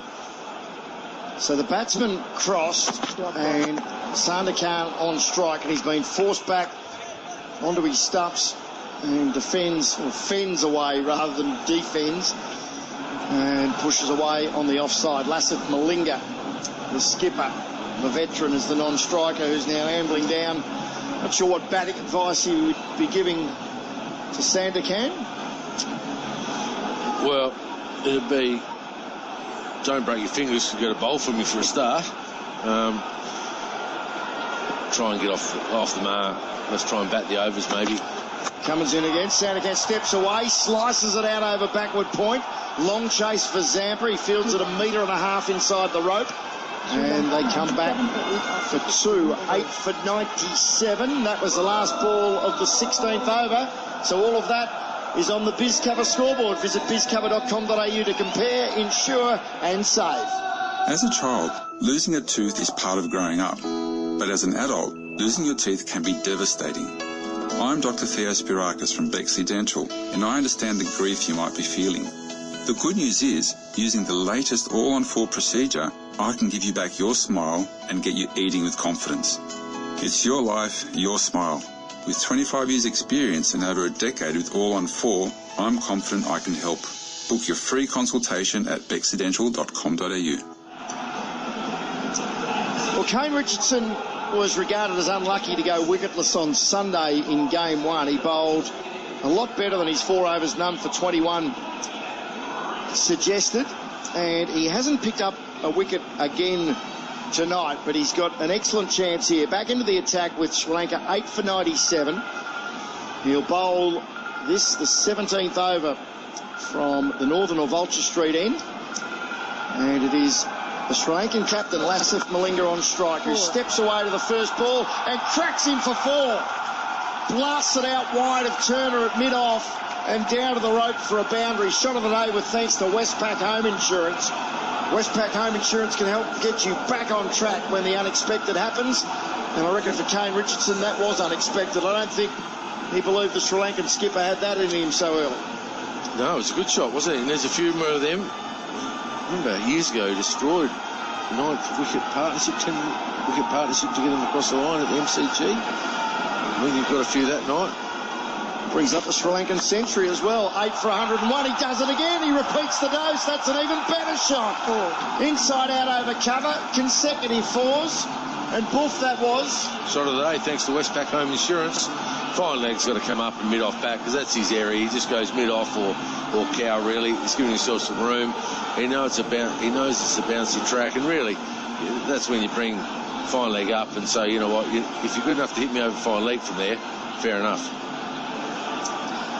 Well, they talked about it, but they haven't made the change. It's fine legs, in fact, it's backward square leg, but that's the fields when you're talking about, Book. And the ball's not going to get around to there if he maintains his lines. 8 from 2. He tries it again. This time he gets a top edge, and it races down to third man for a single. So Kane Richardson's first 2 overs cost him just the 7 runs. The first 3 balls of his third over have gone for 9, and it's 8 for 106. Malinga has 9 from 3. Well, it'll be a case of, I think I'll just keep taking it on now and hopefully hit a few boundaries and give him something to bowl at. They know Pradeep's not going to last long. You wouldn't think. Did he get out twice in 2 balls? Right, referred one last game, I think. We actually finished not out as Sandakan takes an almighty swipe at this next delivery from Richardson and then replays a shot that looked nothing like what he actually tried to play. He actually then practices a textbook perfect forward defensive or straight drive. Straight, yeah, looking to hit straight, which is quite a good idea. Boisterous crowd in, the Sri Lankans in full voice, even though their side is struggling. The brass band's out as Richardson bowls to Sandakan, who chases a wide one and hits it firmly, but straight to the man on the edge of the circle in Adam Zampa at cover. Well, they do have a good following, Sri Lanka. Melbourne will be a decent crowd. Sri Lanka community there is huge. So a decent crowd there. Great place to play cricket, Sri Lanka. Good people, love their game. Love the music. Crowd around the 10,000 mark tonight at the Gabba. There was just over 16,000 in at Adelaide on Sunday as Sandakan goes straight again and he'll pick up a single. That was well struck and took a nice piece of fielding to an awkward bounce by Ashton Turner at mid-off. So Sandakan will retain the strike. The end of 17, Biz Cover scoreboard. Sri Lanka 8 for 107. Finding the right business insurance shouldn't be like batting on a sticky wicket. Get on the front foot and compare, insure and save with BizCover, Australia's small business insurance specialists. Head to bizcover.com.au or give them a call, and within minutes you can easily compare multiple quotes from some of Australia's leading insurers. Plus, BizCover offers flexible monthly payment options and no paperwork, just fast coverage. Need more proof that BizCover are the small business insurance specialists? Just look at the scoreboard. BizCover has made insurance easy for over 90,000 Australian businesses and counting, offering insurance options for over 6,000 occupations. Hit your business insurance for 6. Compare, insure and save with BizCover today. See bizcover.com.au or call 1300 249 268. Start of the 18th over. Adam Zampa bowling to Sandakan, who lunges forward off a thick inside edge. The ball squirts out the square leg, and they dart through for a single. 8 for 108. Sandakan on 4. Malinga, the skipper, on 9. And even though they're both right-handers, Alex Carey seems to be doing a lot of the directing of traffic in terms of the field placements. Zampa's right to go now. Malinga takes an almighty swing, and he's been given out leg before wicket. Blocker Wilson stuck the finger up a lot earlier than a couple of his other decisions, and Malinga looks over his left shoulder and says, let's go upstairs and let DRS decide. Well, he was advancing down the wicket, wasn't he? But it looked pretty straight from here. Set up by good piece of bowling, trying to take the big boundary on again. So trying to hit another couple of boundaries. Malinga, the skipper, nice and straight from Zampa, and we'll get a good look at this in a minute. Is he too far down, Mike? Fair delivery. Can we move to front on, please? I wouldn't have thought he was too far down, but it was a top spinner going straight on, pitched in line, hit in line, and I think hitting stumps. Well, is it going over? Roll it all the way through. Roll it all the way through so the bat goes all the way through. There would be bounce there. Now, if DRS can predict that bounce for the leg spinner bowling a top spinning delivery, please. It's a good call. Gee, he is a long way down. And roll and then roll it through. It's the voice of TV umpire, third umpire, Sean Craig. Can we move to ball tracking when ready, please? Bounce is what's needed to save him. Pitching outside off, impact in line, missing the wickets. Ready to go back on field. Bouncing over. Bouncing over as Darren Lehman suggested. It was so hard to get an LBW. That looked out live, as you know, but it was a long way down the wicket there. It's always a tough one for the umpire. I had no problems with the decision, to be perfectly honest. It just bounced over, and that's what can happen. The top spinner, for our listeners, gets a bit more bounce, obviously, and it's one of those ones. We were unlucky, Adam Zampa. He could get a wicket this ball, or could go for 6. Zampa in again. Malinga advances again, and this time he's been stumped. They'll go upstairs to check, but Malinga with the big follow through, trying to get the bat back inside the popping crease, and he knows he's going to be given out by the TV umpire on this occasion. Gave the charge again. He was a mile out of his ground, and he actually got the bat down. The problem was it was still outside the crease. That sums up his evening pretty much as the skipper. I mean, obviously trying to hit a few lusty blows and get the total of 130, if possible 140, with only 15 balls left. I think to pass the 9, and they're in real trouble now. I mean, again, they've got 99 in Adelaide. It's been a better batting performance than Adelaide, so that's something to work on. But the Australians have been very dominant, and now you look at Adam Zampa's got 2 for 18 off his 3.3. Ashton got 2. They're developing nicely, those 2 spinners. Haven't had to use a Maxwell or a Stephen Smith yet. Just used the 5 bowlers in both games, and that's what you do when you're dominating. Zampa's bowled really well, hasn't he? He's got good variety, and his control of his variety is and now he's striking Pradeep on the pad, first delivery. Big appeal is turned down by Blocker Wilson, so Zampa, gee, you'll be thinking 3 for here, won't he? 2 for 18 with 2 balls to go in his final over, bowling at the number 11. He's in again, Pradeep, top edge. Now Zampa will be the closest to get to it. This will be a good catch. He dropped it. He dropped it, but he did have to run about 20 to 25 metres, floated over his left shoulder, scout the right mitt. We'll have to see on the replay as he was running away from us towards the Stanley Street end as to whether he actually got any skin on it, and the batsman ran 1. We probably should have got 2 hands to it. Made good yards in the end. Might have lost it on the one side of it. Got 1 hand to it. It's probably run too far almost. Struck him on the thumb and index finger. Sandakan now on strike. He tosses that one up to Zampa, and Sandakan drives firmly out through the covers along the carpet to Agar, and they take a single. So that's the end of the 4 overs of Adam Zampa. 2 for 20 his final analysis, and after 18 on the BizCover scoreboard, Sri Lanka 9 for 110. From the studio. Must-win game. To the stadium. We're out the front of Gate D. From the grandstand. Crowd building nicely. To the action. We are live ringside. Macquarie Sports Radio takes you there. Oh, what a catch! All access. Oh, he put him down. Every angle. Bounce through for a goal. As close as you can get. Oh, my God! Macquarie Sports Radio. What a catch! A one-hander! That is an amazing catch! All sports. All the time. 9 for 110, Sri Lanka batting first in game 2 here at the Gabba in the Queensland capital. A Wednesday night. Appreciate your company on Macquarie Sports Radio's Summer of Cricket. Pat Cummins trying to mop up.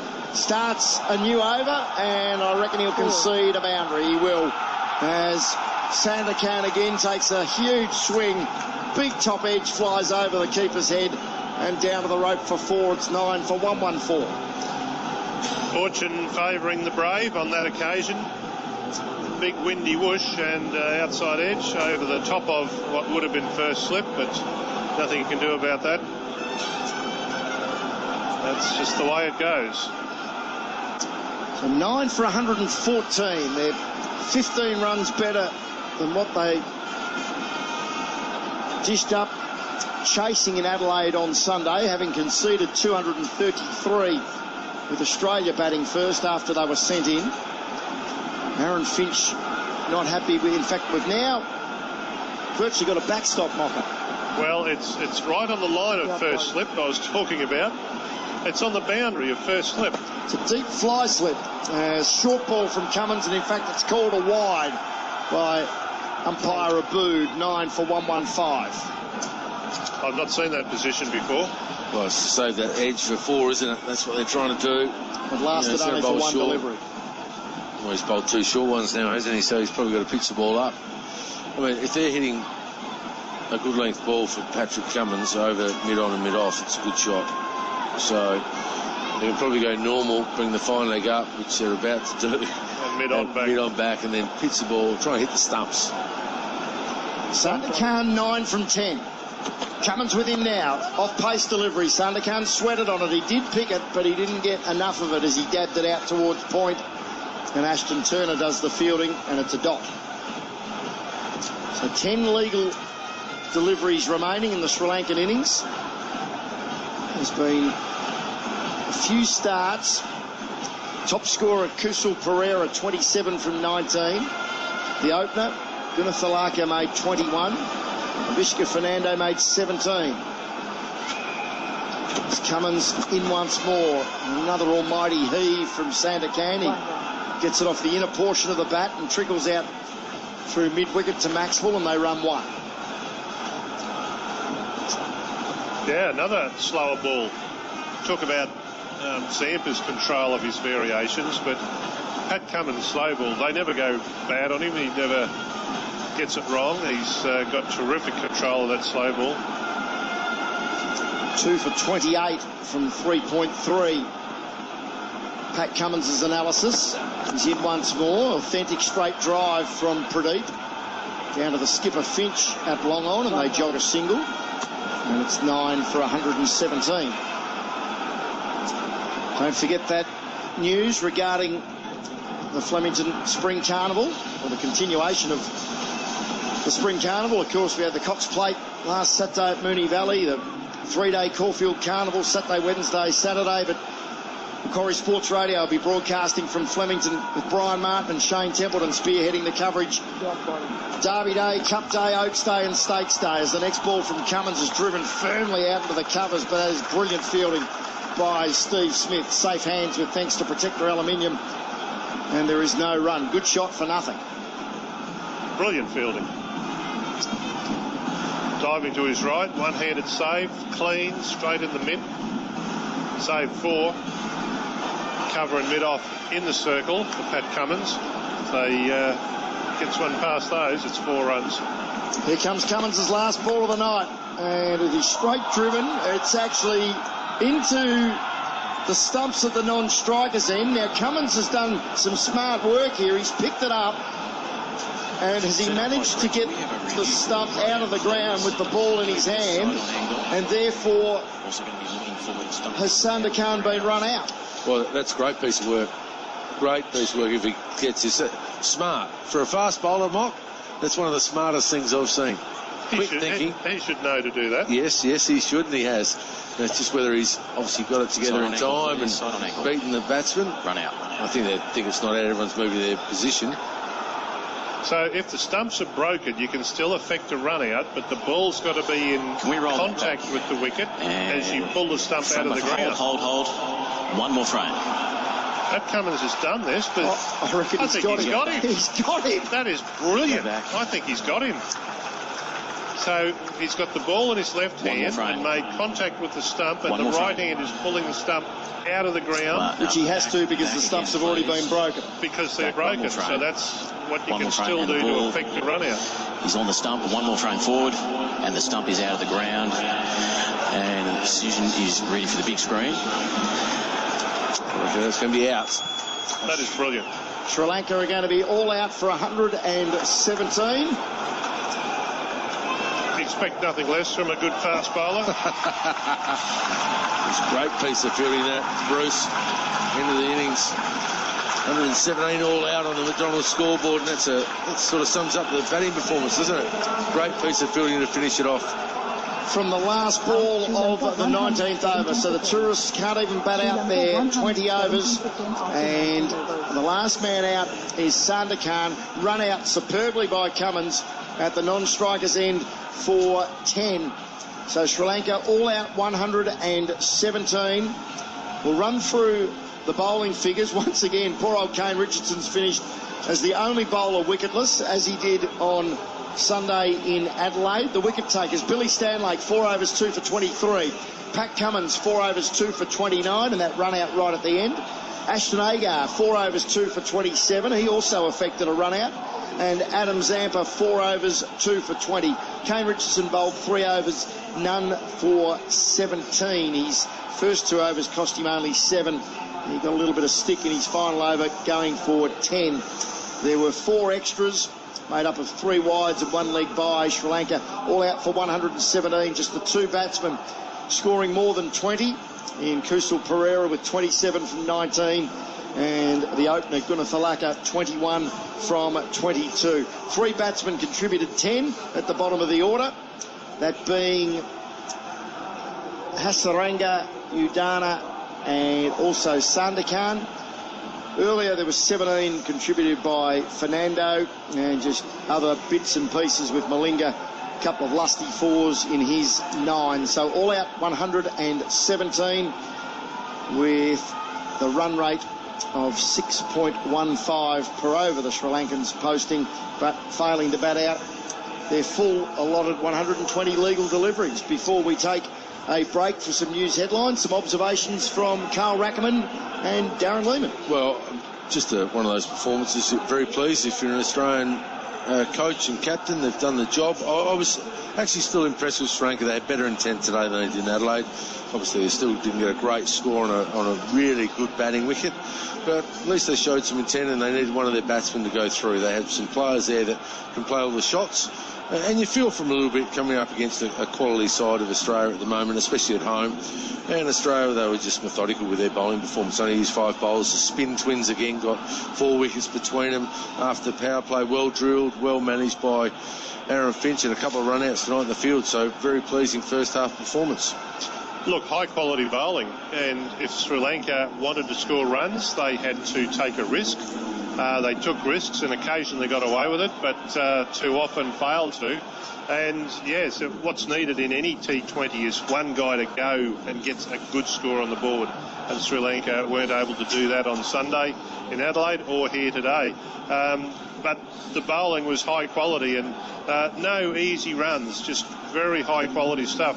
We were talking a bit about Billy Stanlake earlier. Didn't quite finish that up because his control was so good, and he bowled with really good pace and bounce, but his control was good. Once again, no bad balls that were just asking to be hit to the fence. Always bowling tight lines and a good length. There wasn't any free half volleys, any rubbish balls on leg stump that just ask you to hit to the boundary on the onside. So he did a great job, and coming back into the side, 2 for 23 off 4.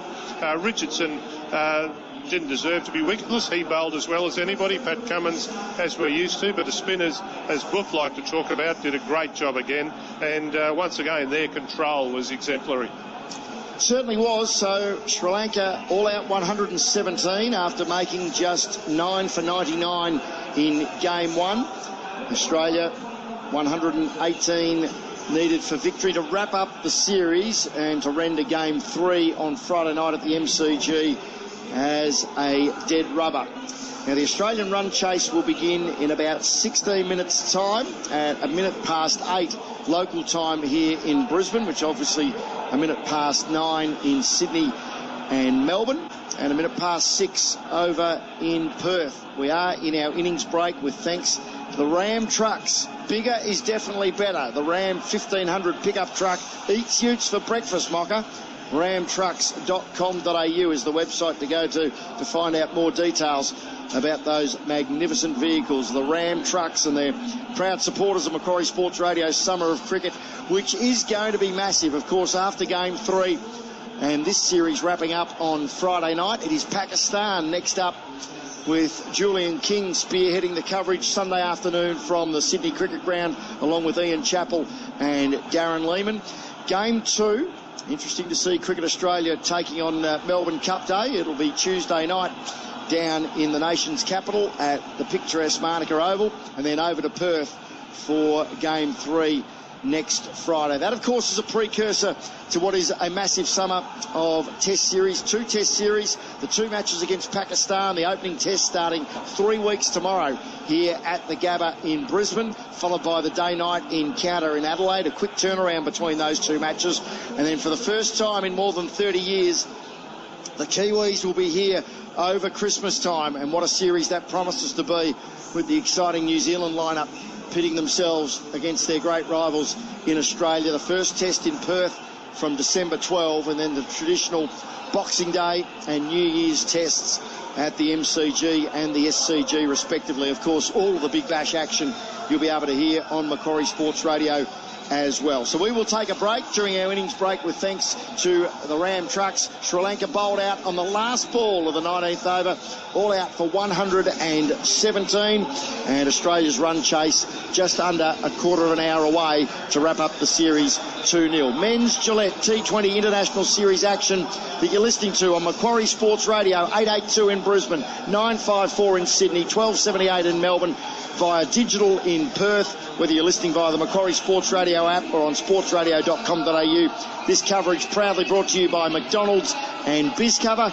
Back with more from the Gabba right after this. Well, I heard that Barry Hall's ordered in a truck full of bricks, and that's what he's eating. I can't wait for that, folks. I really can't. Does he have any aerobic fitness, Barry Hall? What? What are you silly? For real? How long's he been out of the game for? A couple of years. Gal's been out of rugby league for a month. Yeah, but he doesn't run. He's never lost a fight. How many fights has Barry Hall won? He's never fought anyone. Who's he been fighting? Big Baz. He used to fight everyone at the pub up at Broady. Tell Paul Gallen to walk down the street and been brought in and see what happened. Right, with Ox and Margo on Macquarie Sports Radio.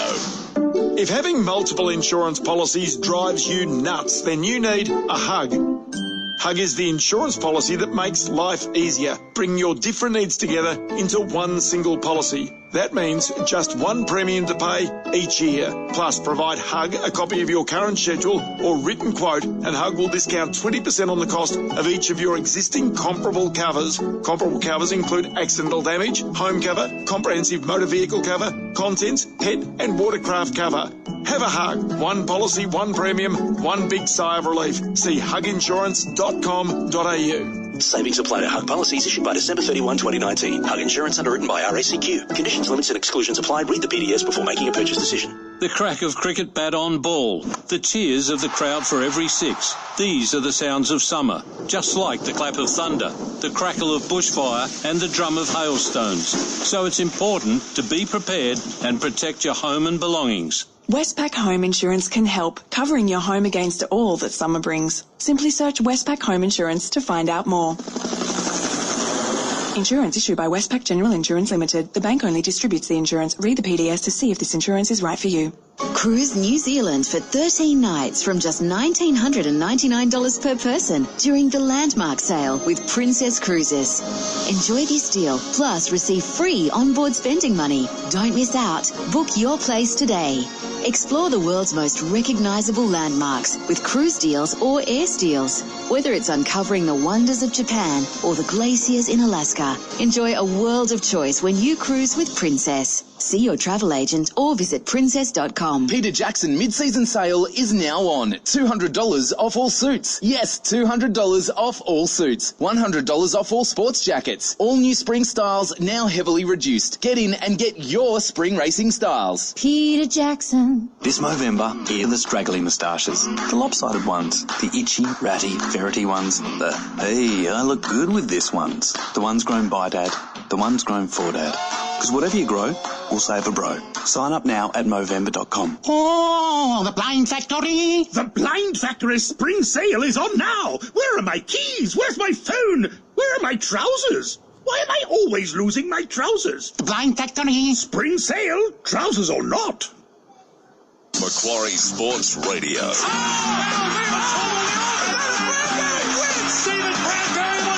All sports, all the time.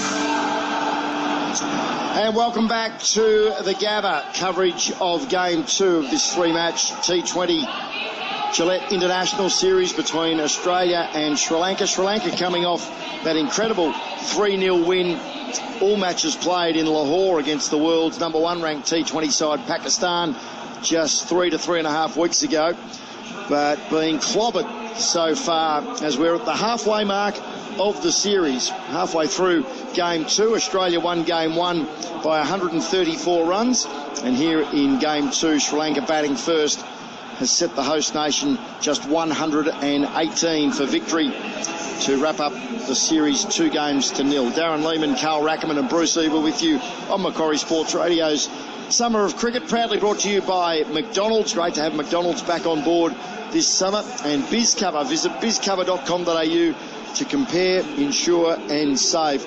Gentlemen, apart from the bowling performance, as we said, 4 bowlers with the 2 wickets apiece, and there was also a couple of run-outs, which actually top and tailed the innings. The first and last wickets to fall were both run-outs, and that's the segue I wanted to lead to. Australia fielded particularly well. A couple of half chances. There would have been that spectacular catch in the first over, which Steve Smith put down at backward point. Adam Zampa dropped a very difficult caught and bowled, where he virtually had to run to mid-on to try and get a paw on it. But apart from that, they fielded really, really well. They were, Bruce, yeah, they were excellent tonight. You expect that from the Australian cricket team, don't you? Especially at home. You expect it every day they play, wherever they're playing. Very polished. Steve Smith, as you said, that tough one. Be interested to see where he bats today. Does he get a hit? Do they put him in at 3 and give him a go? Do they just go all out guns blazing and try and knock the total off as quick as they can? I don't think they're going to lose unless something drastically happens with the new ball and Malinga gets 4 for 6 and puts them under some pressure. But all in all, it was a really polished performance. A bit of Malinga magic is needed to make a game of this. Lari's 5 for 6 against the Kiwis about a month ago. Yeah. Look, don't say he can't do it, because how many times has he? They just didn't quite have it with the bat. They just didn't quite. Every now and again, Pereira looked the goods, didn't he? And then he got out. A good piece of bowling, by the way. I don't think we really commented on that at the time, that Agar, who bowled him out, that was just a little bit quicker, a bit flatter, just short enough to get him onto the back foot. But because it was quicker then, he was looking to play the cut, but it did him for pace off the pitch, and bowled a terrific bit of bowling that. So what can they do with the ball and in the field? And they need some things to go their way. They need early breakthroughs. If Australia just blaze and get away with it like they did in Adelaide, well, it'll be exactly second verse, same as first. It's a good point, Mock, isn't it? That was a pivotal moment. Pereira was just starting to explode. He was 27 from 18. He played a couple of glorious shots in the previous few deliveries that he'd faced. They were 4 for 75 in the 11th over, and then Pereira falls, and it's the start of them losing 6 for 42 and not even being able to bat out their 20. Yeah, well, you're exactly right there. He's a class player in the lineup, and Dick Weller, first ball ran for 4, and he's got some talent. He probably doesn't need to do what he did. Flick a leg side shot to short cover somehow. I don't know how he even got there in the end. It was extra pace and bounce of Cummins. But they've just missed some experience, don't they? I look at some of their players that have been left home for whatever reasons that only they will know. Someone like Angelo Matthews in the middle order would certainly help.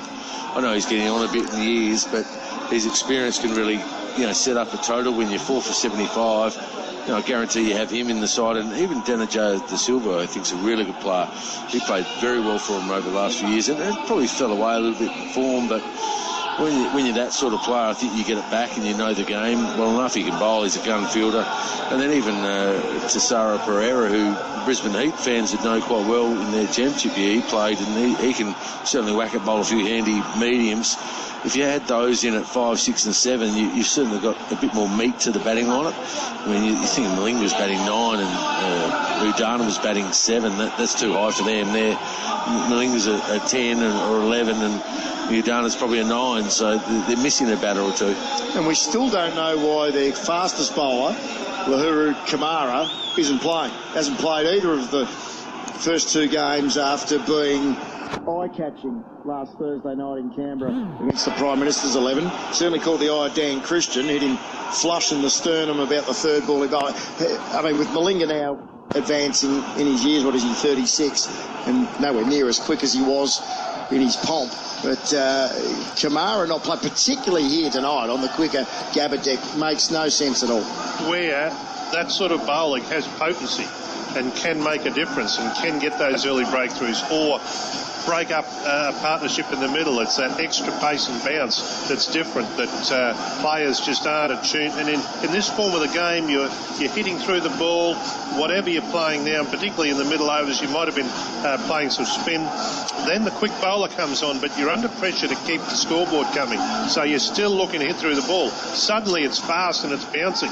And that's where miss hits and wickets come from. But if you haven't got that potency in your team, well, you're missing a trick. 4 and a half minutes away from the start of the Australian run chase. Gentlemen, I just want to get your thoughts on that Australia A11, which has been picked for the 3-day match against Pakistan to be played at Perth Stadium starting on Monday week. So the final T20 against Pakistan is Friday week in Perth. And if you look through the 11 that's been picked, it's clearly going to be a bat-off for 2, possibly 3 positions in the Australian top order for the first test, which starts 3 weeks tomorrow here at the Gabba. For those that haven't seen it or read about it, Alex Carey is going to captain the side. Marcus Harris, Joe Burns, Usman Khawaja, Will Pucovski, Travis Head. Head and Khawaja are the joint vice-captains. Nick Maddinson, Michael Neser, Jai Richardson, Sean Abbott, and the speedster from Tasmania, Riley Meredith, rounding out the 11. Your thoughts? Well, that says to me that the bat-offs for the opening spot is Harris, Burns, Khawaja, I would think. And then the middle order spot, you think it's Pucovski and Head, really, out of that sort of lineup. Alex Carey's captain. I can't see him playing with Wade and Payne as a batter, although he started very well on the Shield setup. I'm more inclined to think Harris Bourne opens, Khawaja bats 3. If they all then perform, then they've got a conundrum. Do they bat one of them down? Joe could bat down the list, which he's done previously. Harris could open. Khawaja could open. He's got a couple of test hundreds opening the batting for Australia. So it is a bat-off, as you said, a real challenge for those guys. Where they all bat will sort of tell us a little bit. Pucovski's probably the leading player in front of the media, I suppose, more than anything. But if those other guys make runs in the Shield game and then follow it up in the 3-day game, then they jump the queue a little bit. And Mocker, to you, what about the quicks? Who's the next most likely? Jai Richardson had established himself in the Australian short form sides before that shoulder injury. Michael Neser can probably do no more in terms of the number of wickets he's taking at the next level down, at first class level.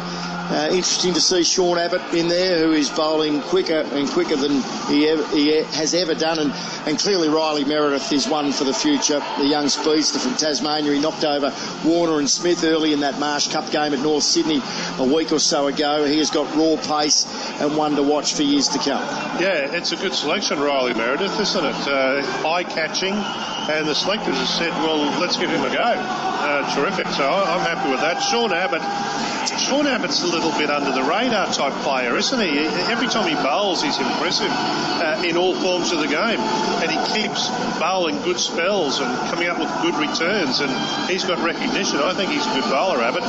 Richardson should have been in England in the Ashes Test, but for injury, and for me, he's next cab off the block, and Neser is just superb. He just bowls beautifully all the time and gets early wickets. He does a good holding job if that's what's required. He's a very versatile type of bowler. So all good cricketers there. But is there a spot? There probably isn't a spot. But where do they look next? They've always got to keep that in mind. But this batting is really interesting. Which way the selectors are thinking, what they'd like to see happen, who knows? Me personally, I've wanted Burns at the top of the order all through last summer. He eventually came in at the end, gets 180, and isn't in the next game. He spent, as Buff said, he's spent some of his time in the middle order. He's probably the most versatile. He can play anywhere in the top 6 if you ask him to.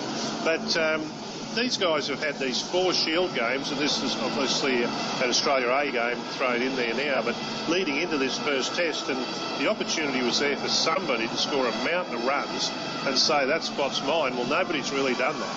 So 2 Shield games are down, 2 to go, 2 first-class games. And still, opportunity is there, beckoning. Somebody put their hand up. Somebody really pile on some big scores and make the selector's job easy. Well, if Sri Lanka is to be any chance, one of the greatest short-form bowlers of all time, Lasith Malinga, one of the most recognisable figures in world cricket, has got a brand new white kookaburra in his right hand. He is at the top of his mark at the Stanley Street end of the Gabba, and he has to take, well, you would think 2 or 3 very early wickets in his initial barrage to give Sri Lanka any hope of defending this 117 they've posted in being bowled out in just 19 overs. David Warner, fresh from 100 not out on his 33rd birthday last Sunday, is going to be on strike. The chunky left-hander settles over his bat. Speaking of chunky, the Australian captain Aaron Finch leans on his bat at the non-striker's end. There is a silly mid-off in place, standing almost alongside Aaron Finch. That is a very, very interesting field placing. We'll get Buff's thoughts on that after this first delivery, because Malinga is on his way. Past umpire blocker Wilson, first ball, and Warner has to jam down on a Yorker-length delivery, his trademark delivery. It was wide of off stump, and it bobbled out to that man at silly mid-off, Buff. It's a strange position, but I obviously think maybe the slower ball, or pitch it up and swing it in, and he punches it straight. I think you have to have a slip when you're trying to bowl someone out, though. You can have that position as well if you like, but you've got to have a slip there, because you need, if Nick goes through first slip for 4 in the first couple of overs, I mean, that'll pretty much sum up their day. 2 men outside the circle, a deep backward square and a fairly fine third man. Malinga in again, and that got a little bigger on Warner, and he played it with a surprised look and almost a jolt of the arms as he was trying to avoid the rising delivery. He picked up a single as it rolled harmlessly out towards gully. Let's have a look at the replay of that delivery. Yeah, it did get almost struck on the handle of the bat. Yeah, it's his slower ball, though. He's hard to pick up that action. When he was, I'll tell you when it was hard, when he was bowling 140 plus and he was quick. He was very quick for our listeners out there when he was younger. And that's when you had to be sharp for the quicker ball, but he deceived you because the slow ball was so different, and it was a different look. So he's one of those bowlers that takes a while to get used to. Aaron Finch and David Warner, we've seen a lot of him in the IPL, for example, and played a lot against him, so they've got an advantage. Slip in place for Aaron Finch. There wasn't for Warner. It's one of the best slippers on the planet in Kusul Mendes. Has he got another screamer or two in his repertoire tonight? This is spear down the leg side. Finch has been given out, strangled down the leg side. He's tickled it down the leg side, straight into the waiting gloves of Kusul Perera, and the Australian captain has made a golden duck. You don't need a slip. No, just bowl leg side. It's one of those unlucky dismissals. It was aiming to swing away, but just followed down, and it was quite full and just helped on its way and really caught down the leg side. Good catch by the keeper Pereira there. Aaron Finch will be disappointed. They batted so well in Adelaide and get caught down the leg side on the McDonald's scoreboard. It's now 1 for 1, and that's the wicket they needed early. That's the early breakthrough, and a little bit of luck, bit of lady luck for Lasith Malinga. That ball goes to the fence 99 times out of 100, and this particular occasion, not enough bat on it, went fine. It was heading down the leg side, and the keeper was there in good position to take a... He made it look comfortable in the end, but that's a good catch. That wasn't straightforward by any means. Early wicket. Yeah, the old leg side strangle. And it brings Steve Smith to the crease, who didn't get a hit on Sunday in Adelaide as Australia racked up 2 for 233. Maxwell came in at 3 after the flying start between Finch and Warner when they put on 122, and then when the wicket of Maxwell fell late, it was Ashton Turner who came in and faced just the one delivery to get Warner back on strike to ensure he had a chance to make a century, which he duly did. So Mendes comes out of first slip. And he's going into a shortish mid-wicket position for Steve Smith, who has got out on the leg side, playing off his hip a little bit in recent times. Malinga to Smith. And Smith squared up in defence. And he's pushing defensively back down the line. It's amazing what an early wicket does. The Sri Lankan fans in full voice.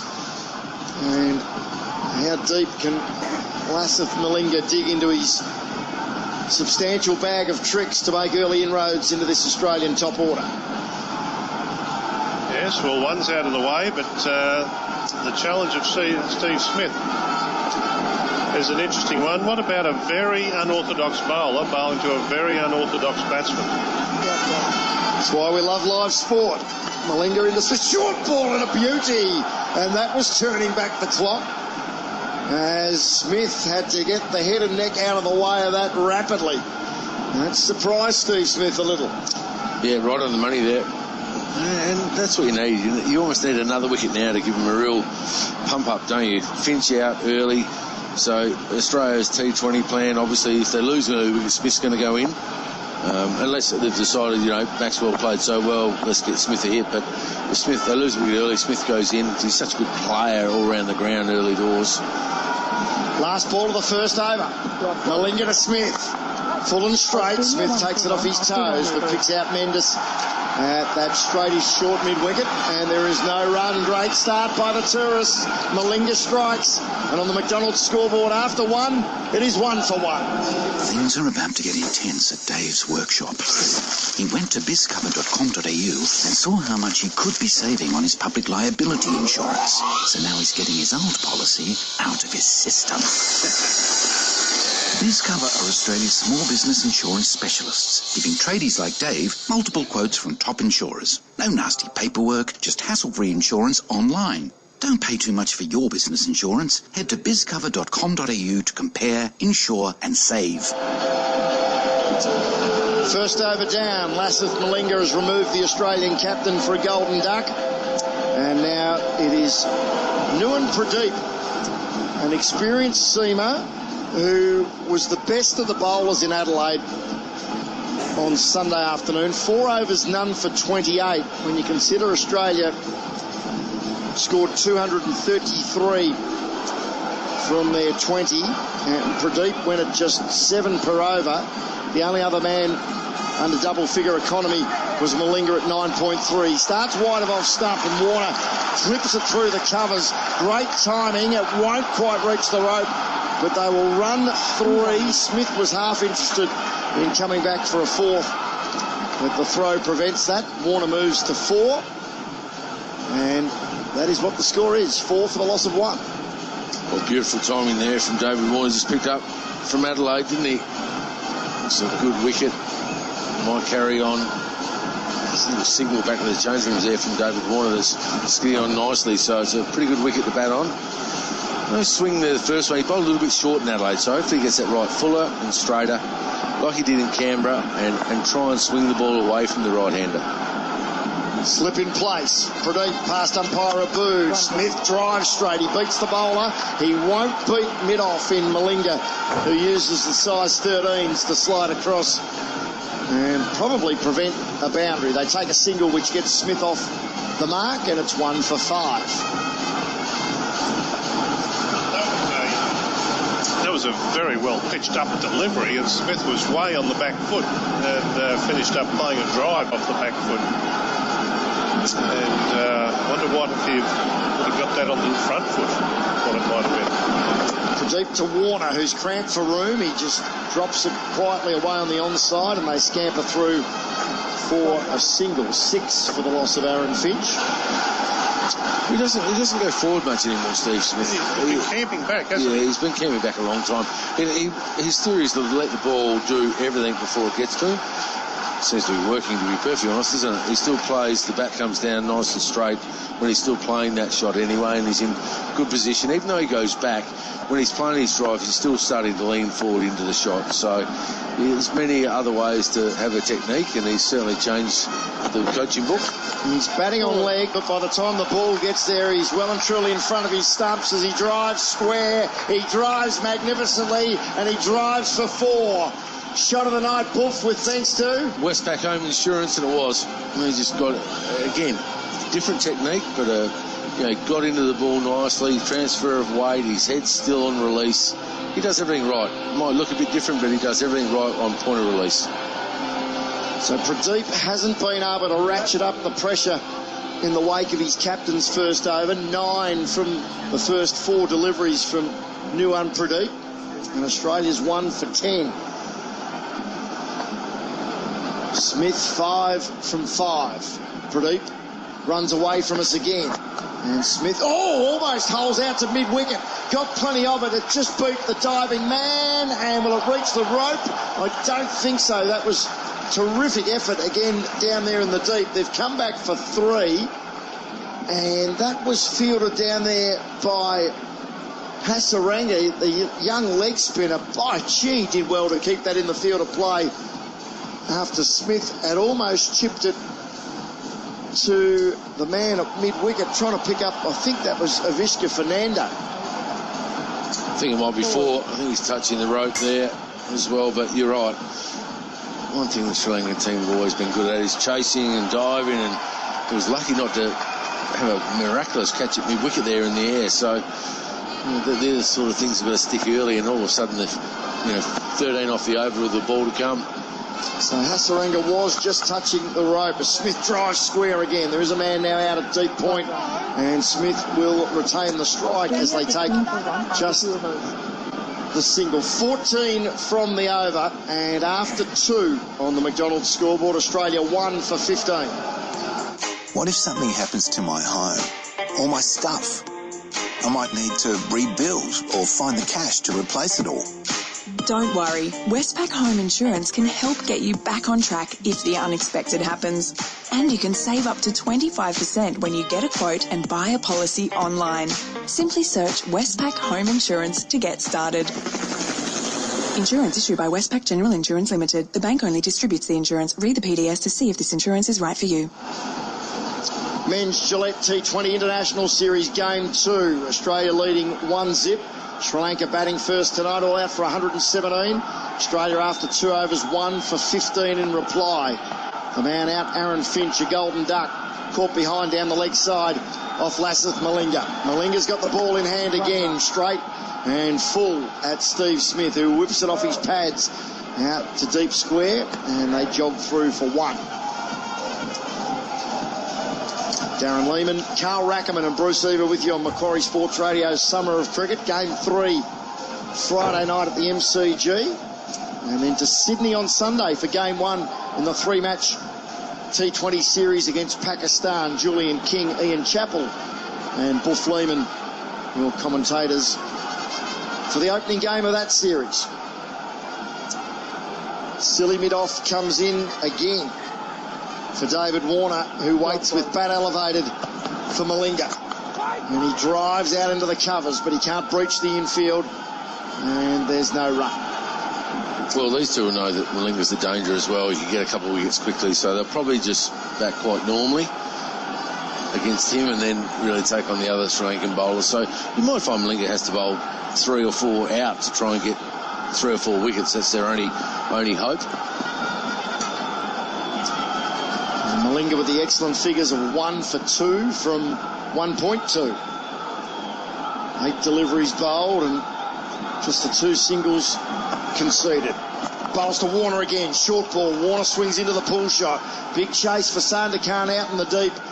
And they'll take a very comfortable second run on the throw, which takes Australia to 1 for 18, and Warner moves to 7 from 6. Smith has 11 from 8, already with 2 boundaries from the former Australian captain. And that was a pretty good short ball from Malinga. but Warner in good position and good control of his shot, and the sort of thing we didn't see from the Sri Lankan batsman playing horizontal bat shots. Just the difference. Warner is more used to it. Sri Lanka troubled by the pace and bounce. Malinga rumbles in again, and a slower ball. Warner sweats on it, dabs it out into the covers. Kusul Mendes does the fielding, tries to throw down the stumps at the non-striker's end. He missed. Warner had made his ground anyway, and it's 1 for 19. Beautiful batting conditions now, isn't it? Just sliding on nicely. The odd one's holding up with Malinga, the slower ball, but that's more deception than anything else. So we believe the pitch being used tonight is one to the left as we look at it from this, the northern end, to what will be the test pitch in 3 weeks' time, which is slap bang in the middle of the wicket square here at the Gabba. Of course, no drop-ins here at the Gabba. It is the traditional wicket block which stays there all year round, as it should. Malinga in to Smith, who works it off his pads just behind square. Great placement. There'll be an easy 2 as it's fielded out of deep backward square by Kusul Mendes, and it's 1 for 21. So the wickets here are numbered by the groundsman left to right as we look at it, which is east to west. We're sitting at the northern end. So we're playing on strip number 3 of 7. And generally speaking, the test match is played right in the middle on number 4, as you alluded to, Beaver. That's what we're expecting to see, that number 4 will be the test strip. Who knows what Pakistan will bring in 3 weeks? Well, we know they're bringing some teenagers. The Brisbane Test last time Pakistan here was one of the most unbelievable test matches played in Australia in the past decade, when Pakistan made well over 400 in the 4th innings to lose by only about 40-odd runs. As Smith drives superbly straight back down the line, beats the bowler. Malinga can only stand there and watch it ruefully race across the rope at the Stanley Street end. And Smith in full flight already. End of the 3rd over. Smith 17 from 10. McDonald's scoreboard, it's 1 for 25. Are low interest rates impacting on your investment returns? It's time to rethink. Rethink Investing creates wealth for clients through the strategic purchase of positively geared, high cash flow commercial property. Industrial properties, retail assets or office spaces can be a smart investment option that produces significant and long-term return on investment. Rethink your investment options and look to commercial property. Learn more at rethinkinvesting.com.au. Rethink Investing, Australia's #1 commercial buyers agency. Nuwan Pradeep's first over went for 14, but Lasith Malinga has thrown the ball to his experienced seamer again, probably with the words, let's do a little better. And he's in to start his second over, and Warner just tickles him around the corner. They take a quick single to short fine, with Udana doing the fielding, having a shy at the stumps at the non-striker's end as Warner accelerated quickly over the last few metres to make his ground. 1 for 26. Well, they've got moving, haven't they? From that first over, there was only 1 from it. Started pushing on very quick, these two between wickets as well. Pradeep to Smith. Takes him from outside off. Out through forward square. They take the first quickly, but won't come back for a second. And Smith moves to 18 from 11. Yeah, they're very experienced players, and they're so quick and fit and strong and fast and up and down and playing exactly as you play T20. Try and hit the boundaries when it's there, but no dot balls is the key. So the last few overs, apart from the first over, very good over from Malinga. It's been too many dot balls. Pradeep once more, right up in the block hole. Warner drives. He won't beat mid-off, but he'll still pick up a single to Sandakan, who is set back right on the edge of the circle. And 1 for 28 is the Australian score. So 90 more needed to wrap up the series 2-0. Very, very difficult job bowling to Steve Smith in any form of the game, but in T20, the amount of movement that he puts on moving around the crease. Pradeep gets leg side. Smith across his stumps, works it fine. Another long chase in the outfield. They've taken 2. Warner actually missed the crease. Is he going to be in trouble here coming back for the third? No. It would have been a short run. He realised as he touched down to complete the second, had to go back to make sure of it, and then really had to get motoring for the third. But once he does get those wheels moving, David Warner, he covers the turf oh so quickly, and it's 1 for 31. Smith in a flash is 21 from 12. And setting a field to Steve Smith, on any given delivery, he could hit to half a dozen different places in the ground.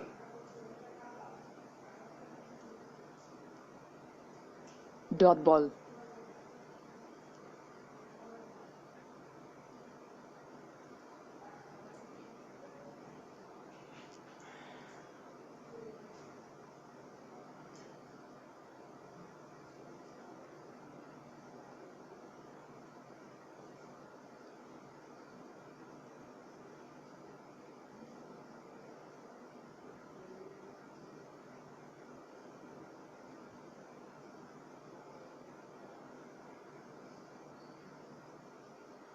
Four. Australia 35 for 1 after 4 overs.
One run.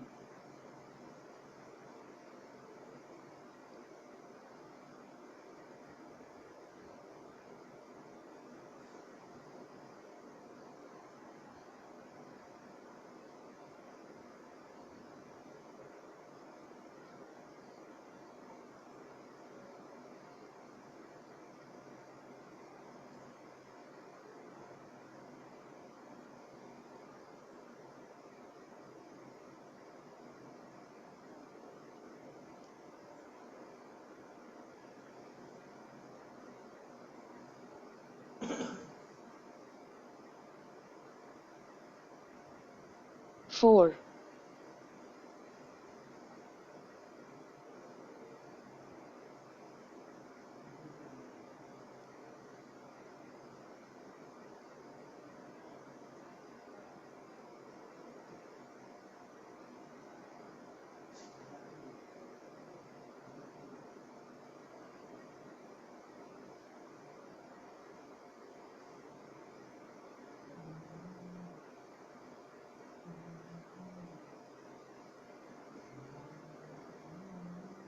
Dot ball.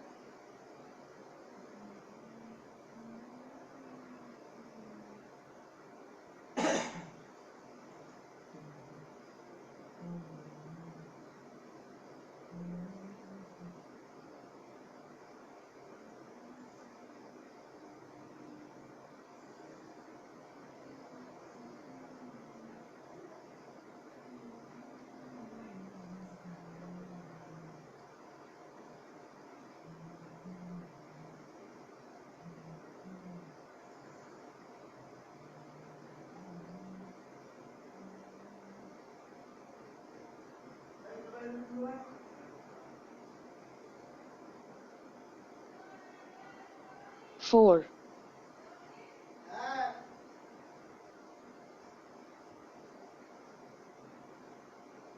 4.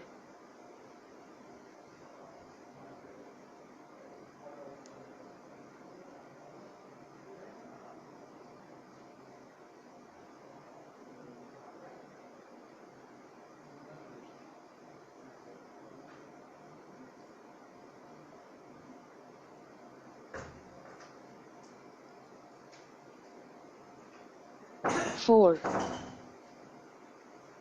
Australia 52 for 1 after 5 overs.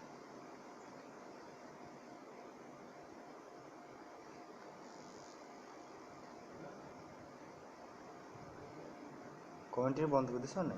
হ্যাঁ commentary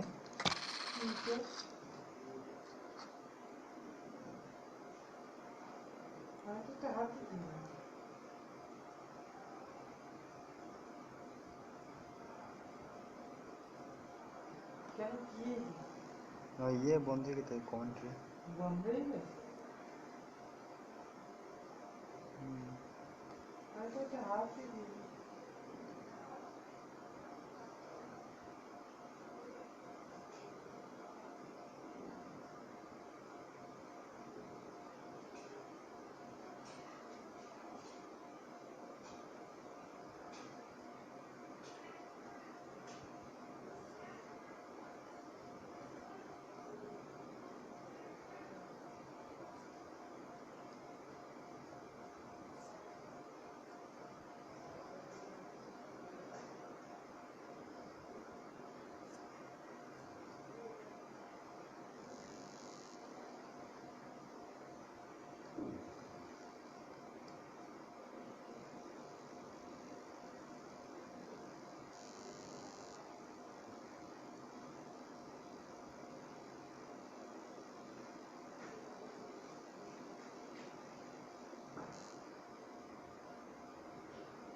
Dot ball.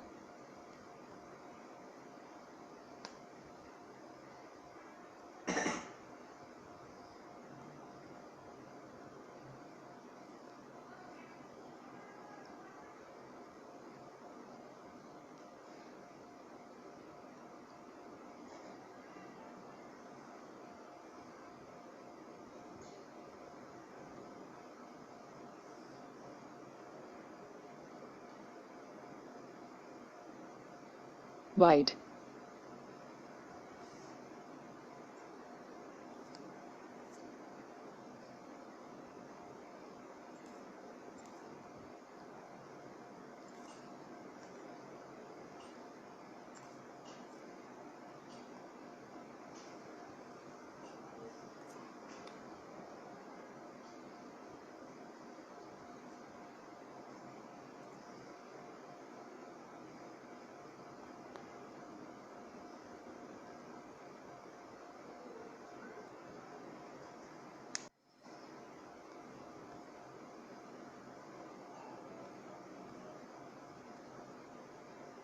There from Vishka Fernando, 1 for 55 now, and Smith moves to 24.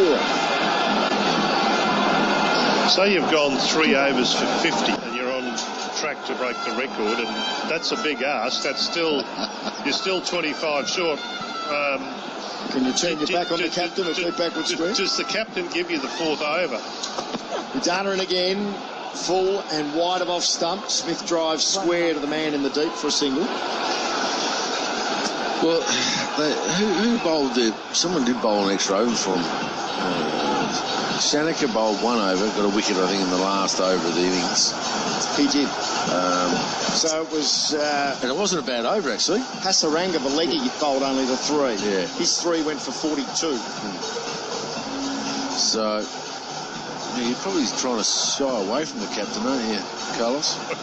So just turn your back on him and deep backward square and look into the crowd. Can't hear for the crowd. The crowd's too noisy. Domestic deafness. Now, a few blokes who've developed domestic deafness over the years.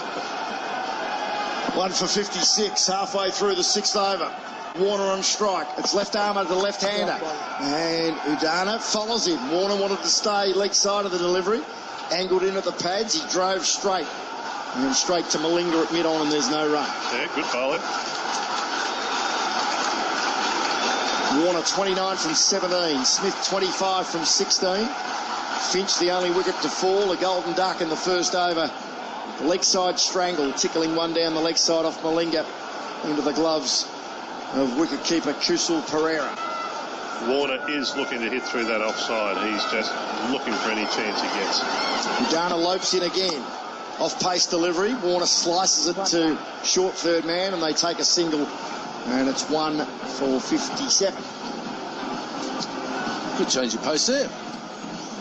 Just give yourself some room. Trying to hit through the offside, all the offside being up. And change to the field there. Third man up for Steve Smith, so an off-pace slow ball or a wide. They've got a deep cover and a deep forward square. Udana to complete his first over. Another off-pace delivery. Smith plays a delightful shot off his legs out through mid-wicket and will retain the strike as they take just a single. So that completes the power play. After 6 overs, BizCover scoreboard. Visit bizcover.com.au to compare, insure and save. And Australia's reached 1 for 58. Are low interest rates impacting on your investment returns? It's time to rethink. Rethink Investing creates wealth for clients through the strategic purchase of positively geared, high cash flow commercial property. Industrial properties, retail assets or office spaces can be a smart investment option that produces significant and long-term return on investment. Rethink your investment options and look to commercial property. Learn more at rethinkinvesting.com.au. Rethink Investing, Australia's #1 commercial buyers agency. Australia almost halfway to the victory target, which is only 118. Sri Lanka bowled out for 117 in 19 overs after Lasith Malinga won the toss and elected to bat tonight at the Gabba in Game 2.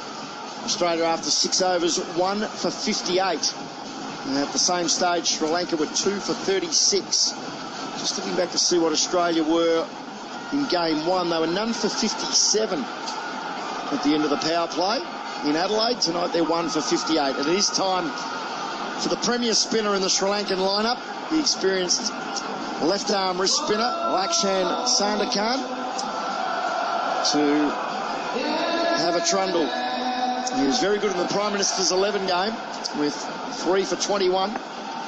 Now he's bowling to one of the greatest batsman of the modern era in Steve Smith, who rocks onto the back and works it off his hip out through mid-wicket, and they take a single. Sandakan, as Buff told you on Sunday, he has enjoyed success against the Australians, particularly at test level a few years ago in virtually bowling Sri Lanka to a series victory or just a test victory. That Arath was pretty good too. He bowled pretty well. Yeah. And they played 3 spinners. And opened bowling with spin. Wickets turned to Tad Bruce. Dusty. But he was very good. Sandakan in. Warner again staying leg side of the delivery and carves it out through the covers. Once more, they'll just jog a single, and it's 1 for 60. Yeah, he's one of those mystery spinners, if you like, in Sri Lankan conditions, very good. Hides the ball well enough, got the variation you need for a spinner. The wickets might come on a bit too nice for him here in Australia. Left arm over, and Smith whacks it out through the covers. That sounded a little clunky.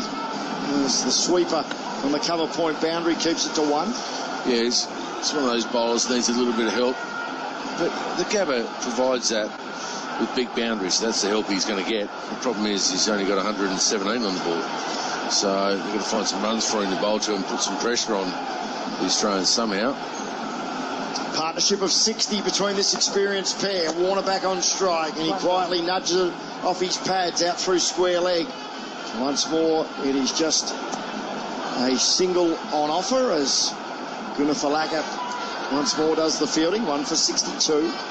And that's where it gets down to, the experienced players making a few more runs for him. I still can't believe Kumara's not playing from what I've seen of their attack. And he may be injured. There's no point harping on about it, but he just adds a little bit difference. They've got Malinga, they've got 2 mystery spinners. Sandakan in again. Smith drives down to long off. They take the first quickly on this occasion, and they ran about not quite 1 1/4 before retreating to the safety of their respective creases. So the picket fence, 5 singles from Sandakan's first 5 deliveries. That's 1 for 63. Warner has 32. Waits for Sandakan as Warner again cracks this out through the covers. Slight misfield from Malinga and allow him to get back for 2. And the ball really only got to the edge of the fielding restriction circle as well. So after 7 overs, Biz cover scoreboard, Australia galloping along at 1 for 65. As a child, losing a tooth is part of growing up. But as an adult, losing your teeth can be devastating. I'm Dr. Theo Spirakis from Bexley Dental, and I understand the grief you might be feeling. The good news is, using the latest all-on-4 procedure, I can give you back your smile and get you eating with confidence. It's your life, your smile. With 25 years experience and over a decade with all-on-4, I'm confident I can help. Book your free consultation at bexleydental.com.au. 1 for 65. Australia looking to run down 118 to take out game 2 and wrap up this Gillette T20 International Series against Sri Lanka, with game 3 to come in 48 hours' time at the Melbourne Cricket Ground. David Warner and Steve Smith piloting Australia to victory at the minute. Smith on 29, Warner on 34. And it is Suru Udana, the left armour, in to start a new over. Smith plays a magnificent square cut, which will be fielded right on the rope by Kushal Mendis in the deep. As the Australian pair jog back for 2, and it's 1 for 67. Can you have a shot of the day with thanks to Westpac Home Insurance that doesn't go to the boundary? If you can, that was it. It was a pretty good shot, wasn't it? Yeah, certainly can.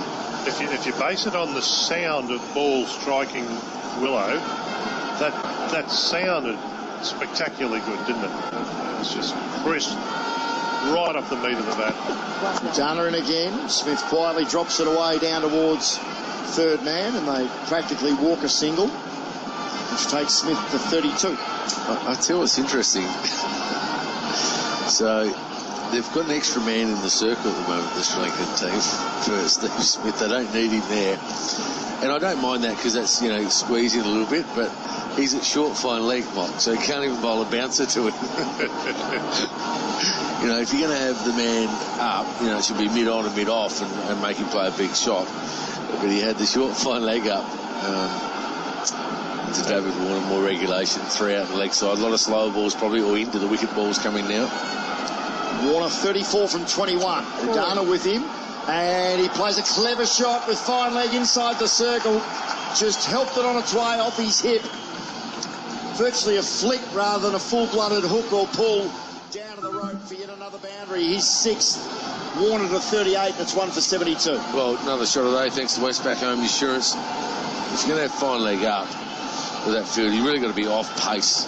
And it's leg side, it's not directed well enough.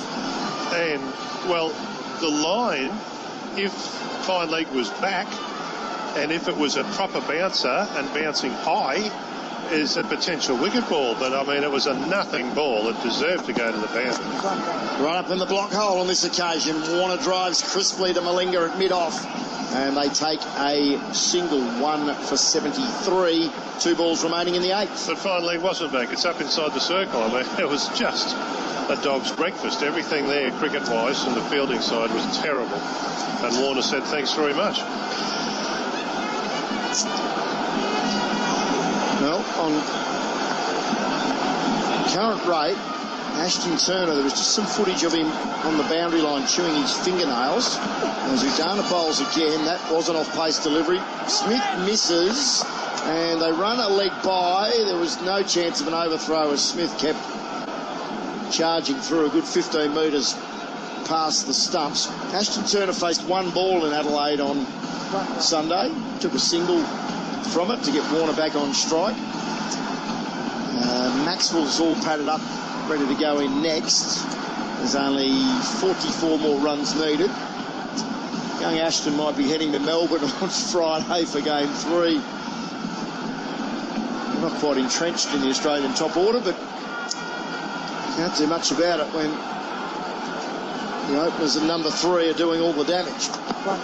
Udana in again. Warner chops away at one outside off stump, rolls out to cover, and they take another single.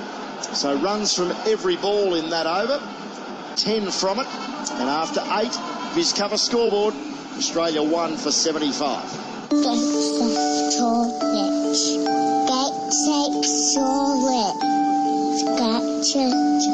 GateSafe Tri-Latch. Kids can't even say it, let alone open it. Protect your kids. Fit and award-winning Tri-Latch today. No other pull latch is safer. GateSafe Tri-Latch, available at Bunnings warehouses for $54.99. Find it in the pool fencing aisle or g8safe.com.au. Proud partners of Royal Lifesaving Australia. 1 for 75 after 8. This pair, Steve Smith and David Warner, rapidly and expertly overcoming the early loss of Aaron Finch. Fell for a golden duck in the first over. Australia were 1 for 1 after 1. 74 added in the next 7. Sandakan to continue with his left arm wrist spin, and to the first delivery, Warner slices it to backward point. That's well fielded by Shanaka, and Smith had to send his partner back quickly to avoid a mix-up and a run-out. Yeah, good fielding there.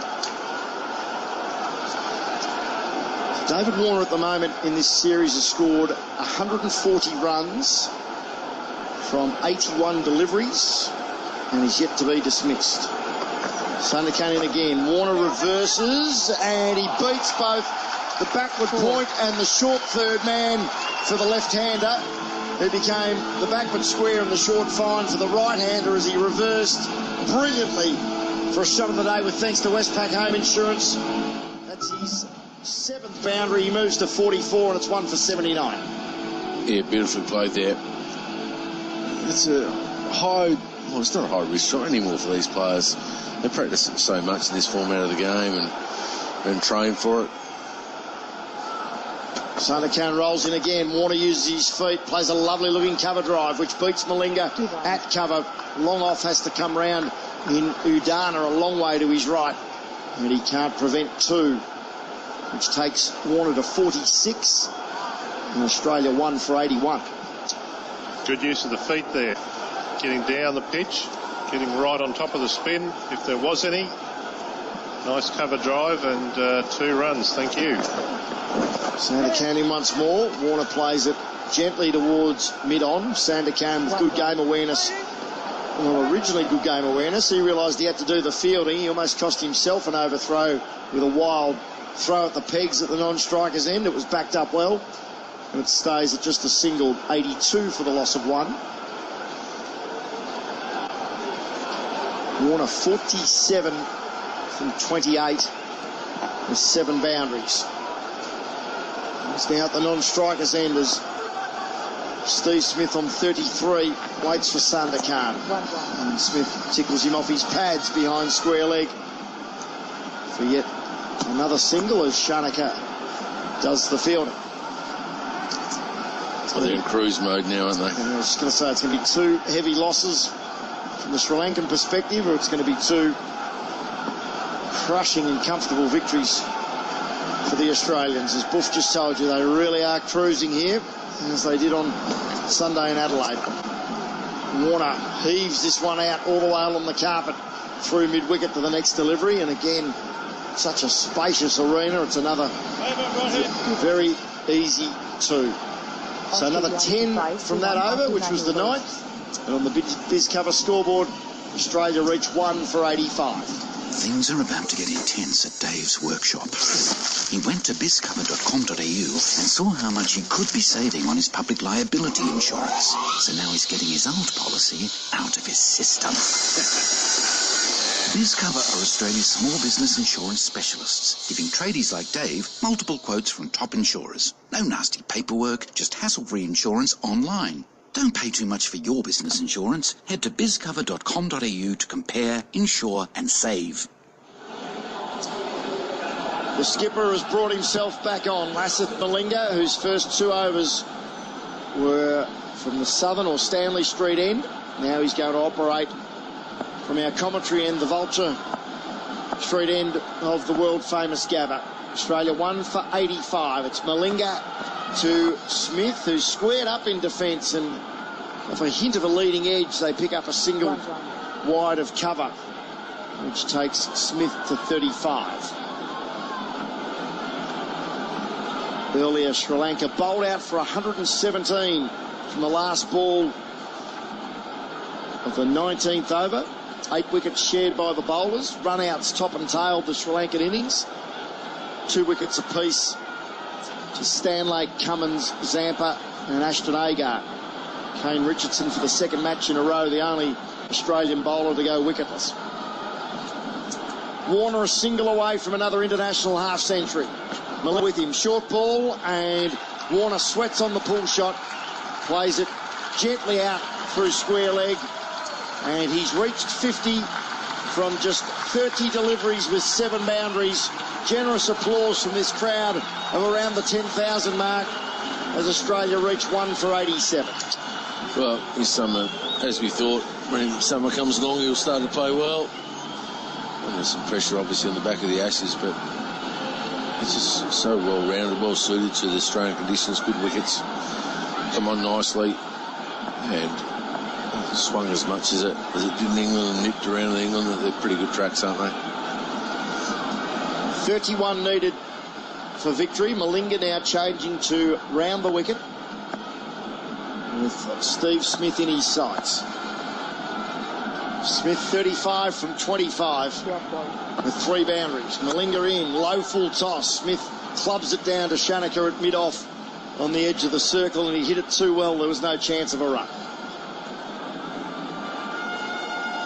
Just repeating that news, if you've joined us late, Macquarie Sports Radio will be broadcasting all of the Spring Carnival from Flemington over the 4 big days: Derby Day, Cup Day, Oaks Day and Stakes Day.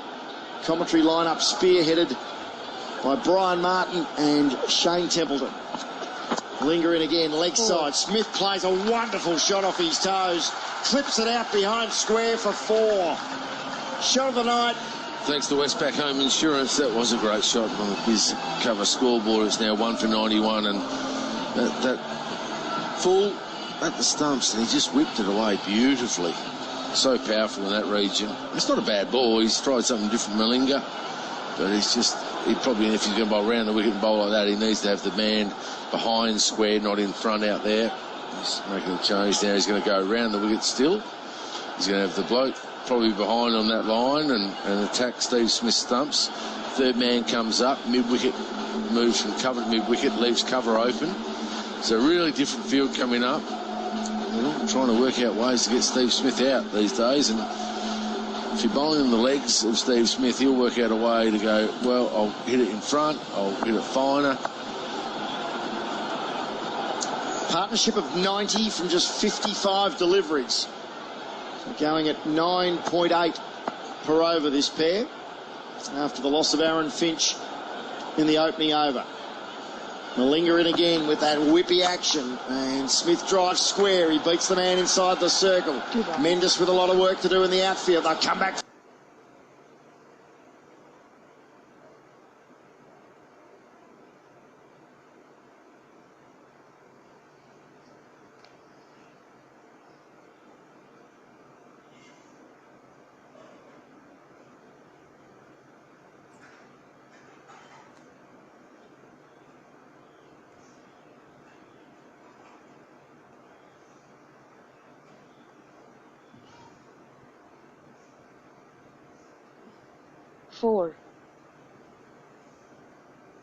Australia 97 for 1 after 10 overs.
for 30 minutes to an hour a day.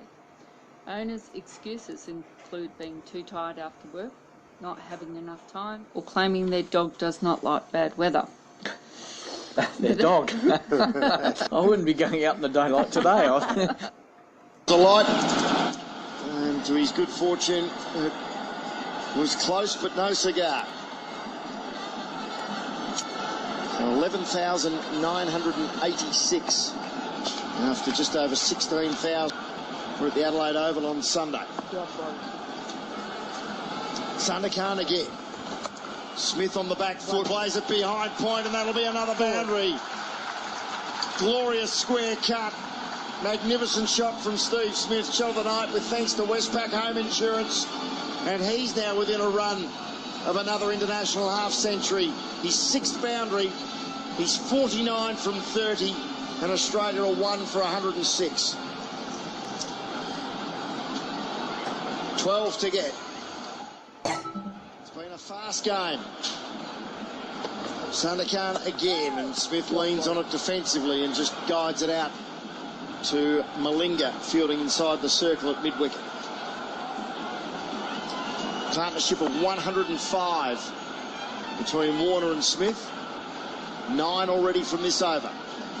Sandakan once more, and Smith drives down to long off, and not only retains the strike but brings up his half-century from 32 deliveries faced with 6 fours. Wonderful knock from the Australian captain. Bigger things to come as the summer unfolds. And at the end of the 11th over on the BizCover scoreboard, Australia reach 1 for 107. The crack of cricket bat on ball, the cheers of the crowd for every 6. These are the sounds of summer, just like the clap of thunder, the crackle of bushfire and the drum of hailstones. So it's important to be prepared and protect your home and belongings. Westpac Home Insurance can help, covering your home against all that summer brings. Simply search Westpac Home Insurance to find out more. Insurance issued by Westpac General Insurance Limited. The bank only distributes the insurance. Read the PDS to see if this insurance is right for you. Excellent partnership between David Warner and Steve Smith as Smith helps himself to more runs from the first ball of the 12th over. Tickles it off his pads down to fine leg. Nuwan Pradeep back into the attack, by the way, folks, as Smith moves to 51. 1 for 108. 10 runs to get. Well, you see there's some news on the wires. Lisa Kitely's coaching the former Australian female great. She's coaching the English team. Wish her all the best with that. We do. She's a ripper. Deep in again, short ball, and it will be called a wide. It sailed well over the helmet of David Warner, 1 for 109. Yeah, very good player. Opened the batting, didn't she, Lisa? Yeah, very good player. Been coaching the Scorchers there in Perth, and now obviously England have stolen one of ours. So I wish her all the best. Not too much luck against the Aussies. And they've just had Trevor Bayliss coaching the men's side. He's just finished his tenure in the last couple of months as the England men's coach. New South Welshman. Well, Warner chops away at one out to backward point, no run. It's a good appointment from England, mate. That gap's getting bigger, isn't it, from the Australian women's team to the rest of the international side, so it's a really good appointment for them. Warner 55, Smith 51, the only man to fall. Aaron Finch for a golden duck in the first over. Pradeep charges in again, past umpire Abood. He struck Warner on the pad. I reckon a pitched outside leg. There's a vigorous appeal from bowler and wicketkeeper. Are they going to ask for a review? Yeah, they are. Yeah, they are. Call for the review, but I think you're right. I think you called it right. I think it's pitched outside leg. Third umpire director, we have a referral as well. LBW regional decision is not out. Can we start with front foot fairness delivery, please? It's the voice of third umpire Sean Craig. Pitched outside leg. Haven't seen any replay footage yet. Just about to go through, confirm fair delivery. Legal delivery. Move front on, please. It's just a fair delivery. You wouldn't want that, would you? No ball. It's out the back of the hand and it might be a little bit closer, but I still think it's pitching outside leg. Rock and roll that. There's no hot spot there. Move it on. And play it through, full swing of the bat. Nothing on hot spot. Going to RTS, please. How much of the ball has rock and roll again. Pitched in line with leg stump? No spike on RTS. That's what it's going to be. Tracking, please. And it is pitching outside leg. Ready to go back on field. Now this is where you're on field, Jez. Stick with your original decision. I occasionally get a little confused. So the leg by still will count. That's right. Yeah, there has been a bit of confusion over that in recent times with the run taken, with the appeal and DRS. Why wouldn't there be confusion? So Warner's at the non-strikers end, so the leg by's counted, 1 for 110. 2 boundaries away from victory, halfway through the 12th over. Smith back on strike, 51 from 33. Pradeep with him, right arm over. Smith drives firmly to Malinga at mid-off, but hit it too firmly and no run. I think it's harder when they run a leg by and finish the run and they give it out. And they review it and it's not out. Yes. That's the one that that's the leg by doesn't because count. if you needed one to win in a World Cup and you ran and you made it the other end but the bloke gave you out, what happens then? Pradeep in once more, short and wide. Smith cuts fiercely out into the deep. There is a man out patrolling that cover point boundary in the form of Kusal Mendes, and they take just a single. 1 for 111 for our English friends listening. 1 ball to go in the 12th over. Been another authoritative performance from the host nation following the clobbering in Adelaide on Sunday. Warner clips the next ball out into the covers, which is the last ball of the over. Doesn't breach the infield, and it is a rare dot. 12 overs completed. McDonald's scoreboard. Australia 1 for 111. I'm Dr. Theo Spirakis from Bexley Dental. As we get older, our teeth can become wobbly and more susceptible to breaking. If you do have a problem, come and see me, and together we'll find a solution. For over a decade, I've been using the all-on-4 procedure from the Malo Clinic, Portugal. We've had enormous success treating broken and missing teeth and uncomfortable dentures. It's your life, your smile. I'm confident I can help you. Book your free consultation at bexleydental.com.au. 7 runs needed. Australia 1 for 111 after bowling Sri Lanka out for 117 earlier this evening. David Warner has 55, Steve Smith 52. And it is Lakshan Sandakan to bowl out his 4th and final over. 3 overs, none for 27. Smith advances to the first delivery and neatly caresses it down to line. And they walk 1 for 112. Davey Warner try and bring it up with a maximum. He's just happy to get it in ones. Well, when you do all the hard work, I don't mind that. He's done all the hard work. Taking the game on early, you know. Hey, Fishman not out. They're going to get there. They're going to do it well. Now, that's interesting. Has this been a run out in terms of it was wide of off stump? Warner has cracked it back down the pitch and it has cannoned into the stumps. The ball's been picked up by Sandakan, who has removed a stump with the ball in his other hand, and has Smith regained his ground? Well, I've got a feeling he hasn't. He hasn't, but he hasn't put the ball to the stump. He's just held the stump up. Oh, really? So he's done everything right, the young man. And he's just gone. You've got to hold the ball to the stump. For the big screen. He has to. If he had it, to see 2 of them in the one night, given Pat Cummins took the last wicket of Sri Lanka's innings, would have been a rarity. Well, I'd suggest it's never happened. That's rare. Sandakan bowls again, and Warner smashes it back straight again. And this should go to the rope. Yes, it does. It might have taken a little piece of Sandakan's index finger on the way through. Another straight pull shot by David Warner. That just missed the stumps at the non-striker's end, and Australia are now within 2 of victory. Well, shot of the day, thanks to Westpac Home Insurance. He flat batted that pass. At least got it to the right this time, not at the stumps. Well, 2 needed. Sandakan bounces in again, and Warner drives out into the covers, straight to Malinga, no run.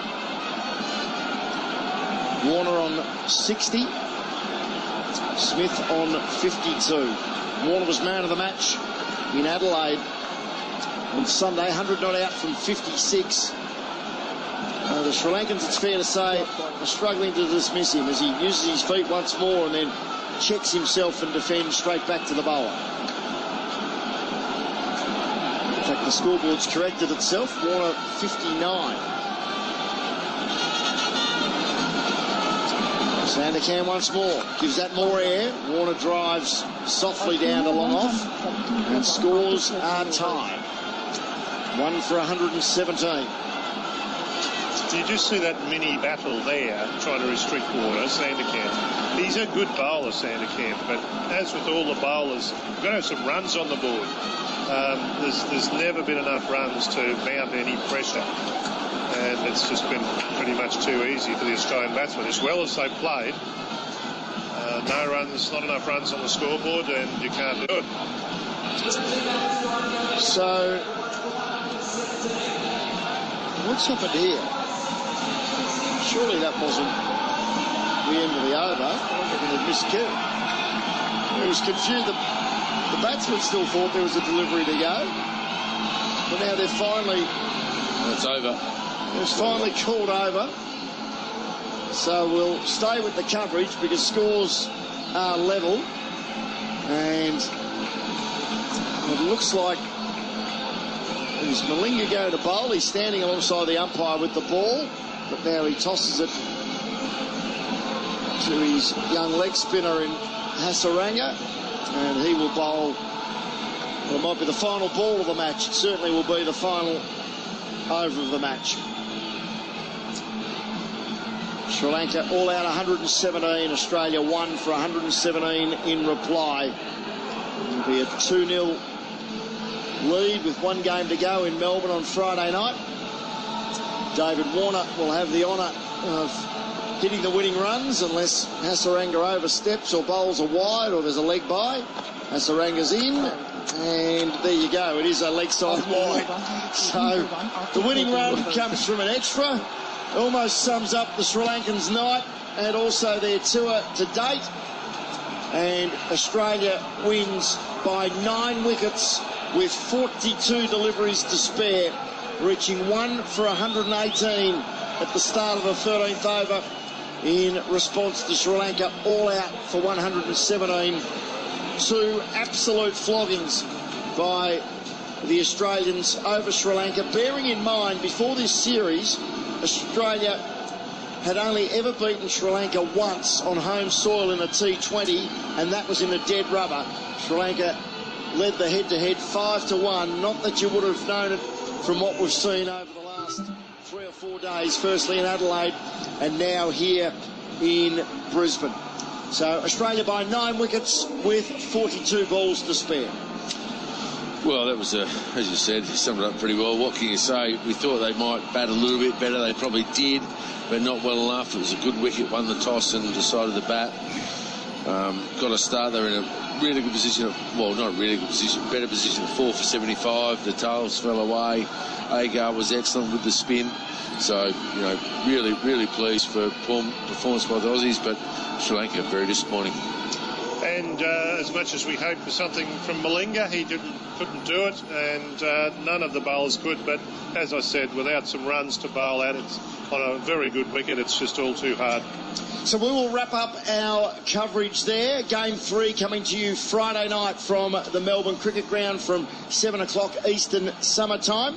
Sports talk to follow our broadcast tonight from the UK. The guys will be back with breakfast tomorrow morning. Australia has wrapped up the series 2-0 with thumping victories in Adelaide and now the Gabba. Coverage tonight brought to you by McDonald's and BizCover. Australia by 9 wickets over Sri Lanka here at the Gabba.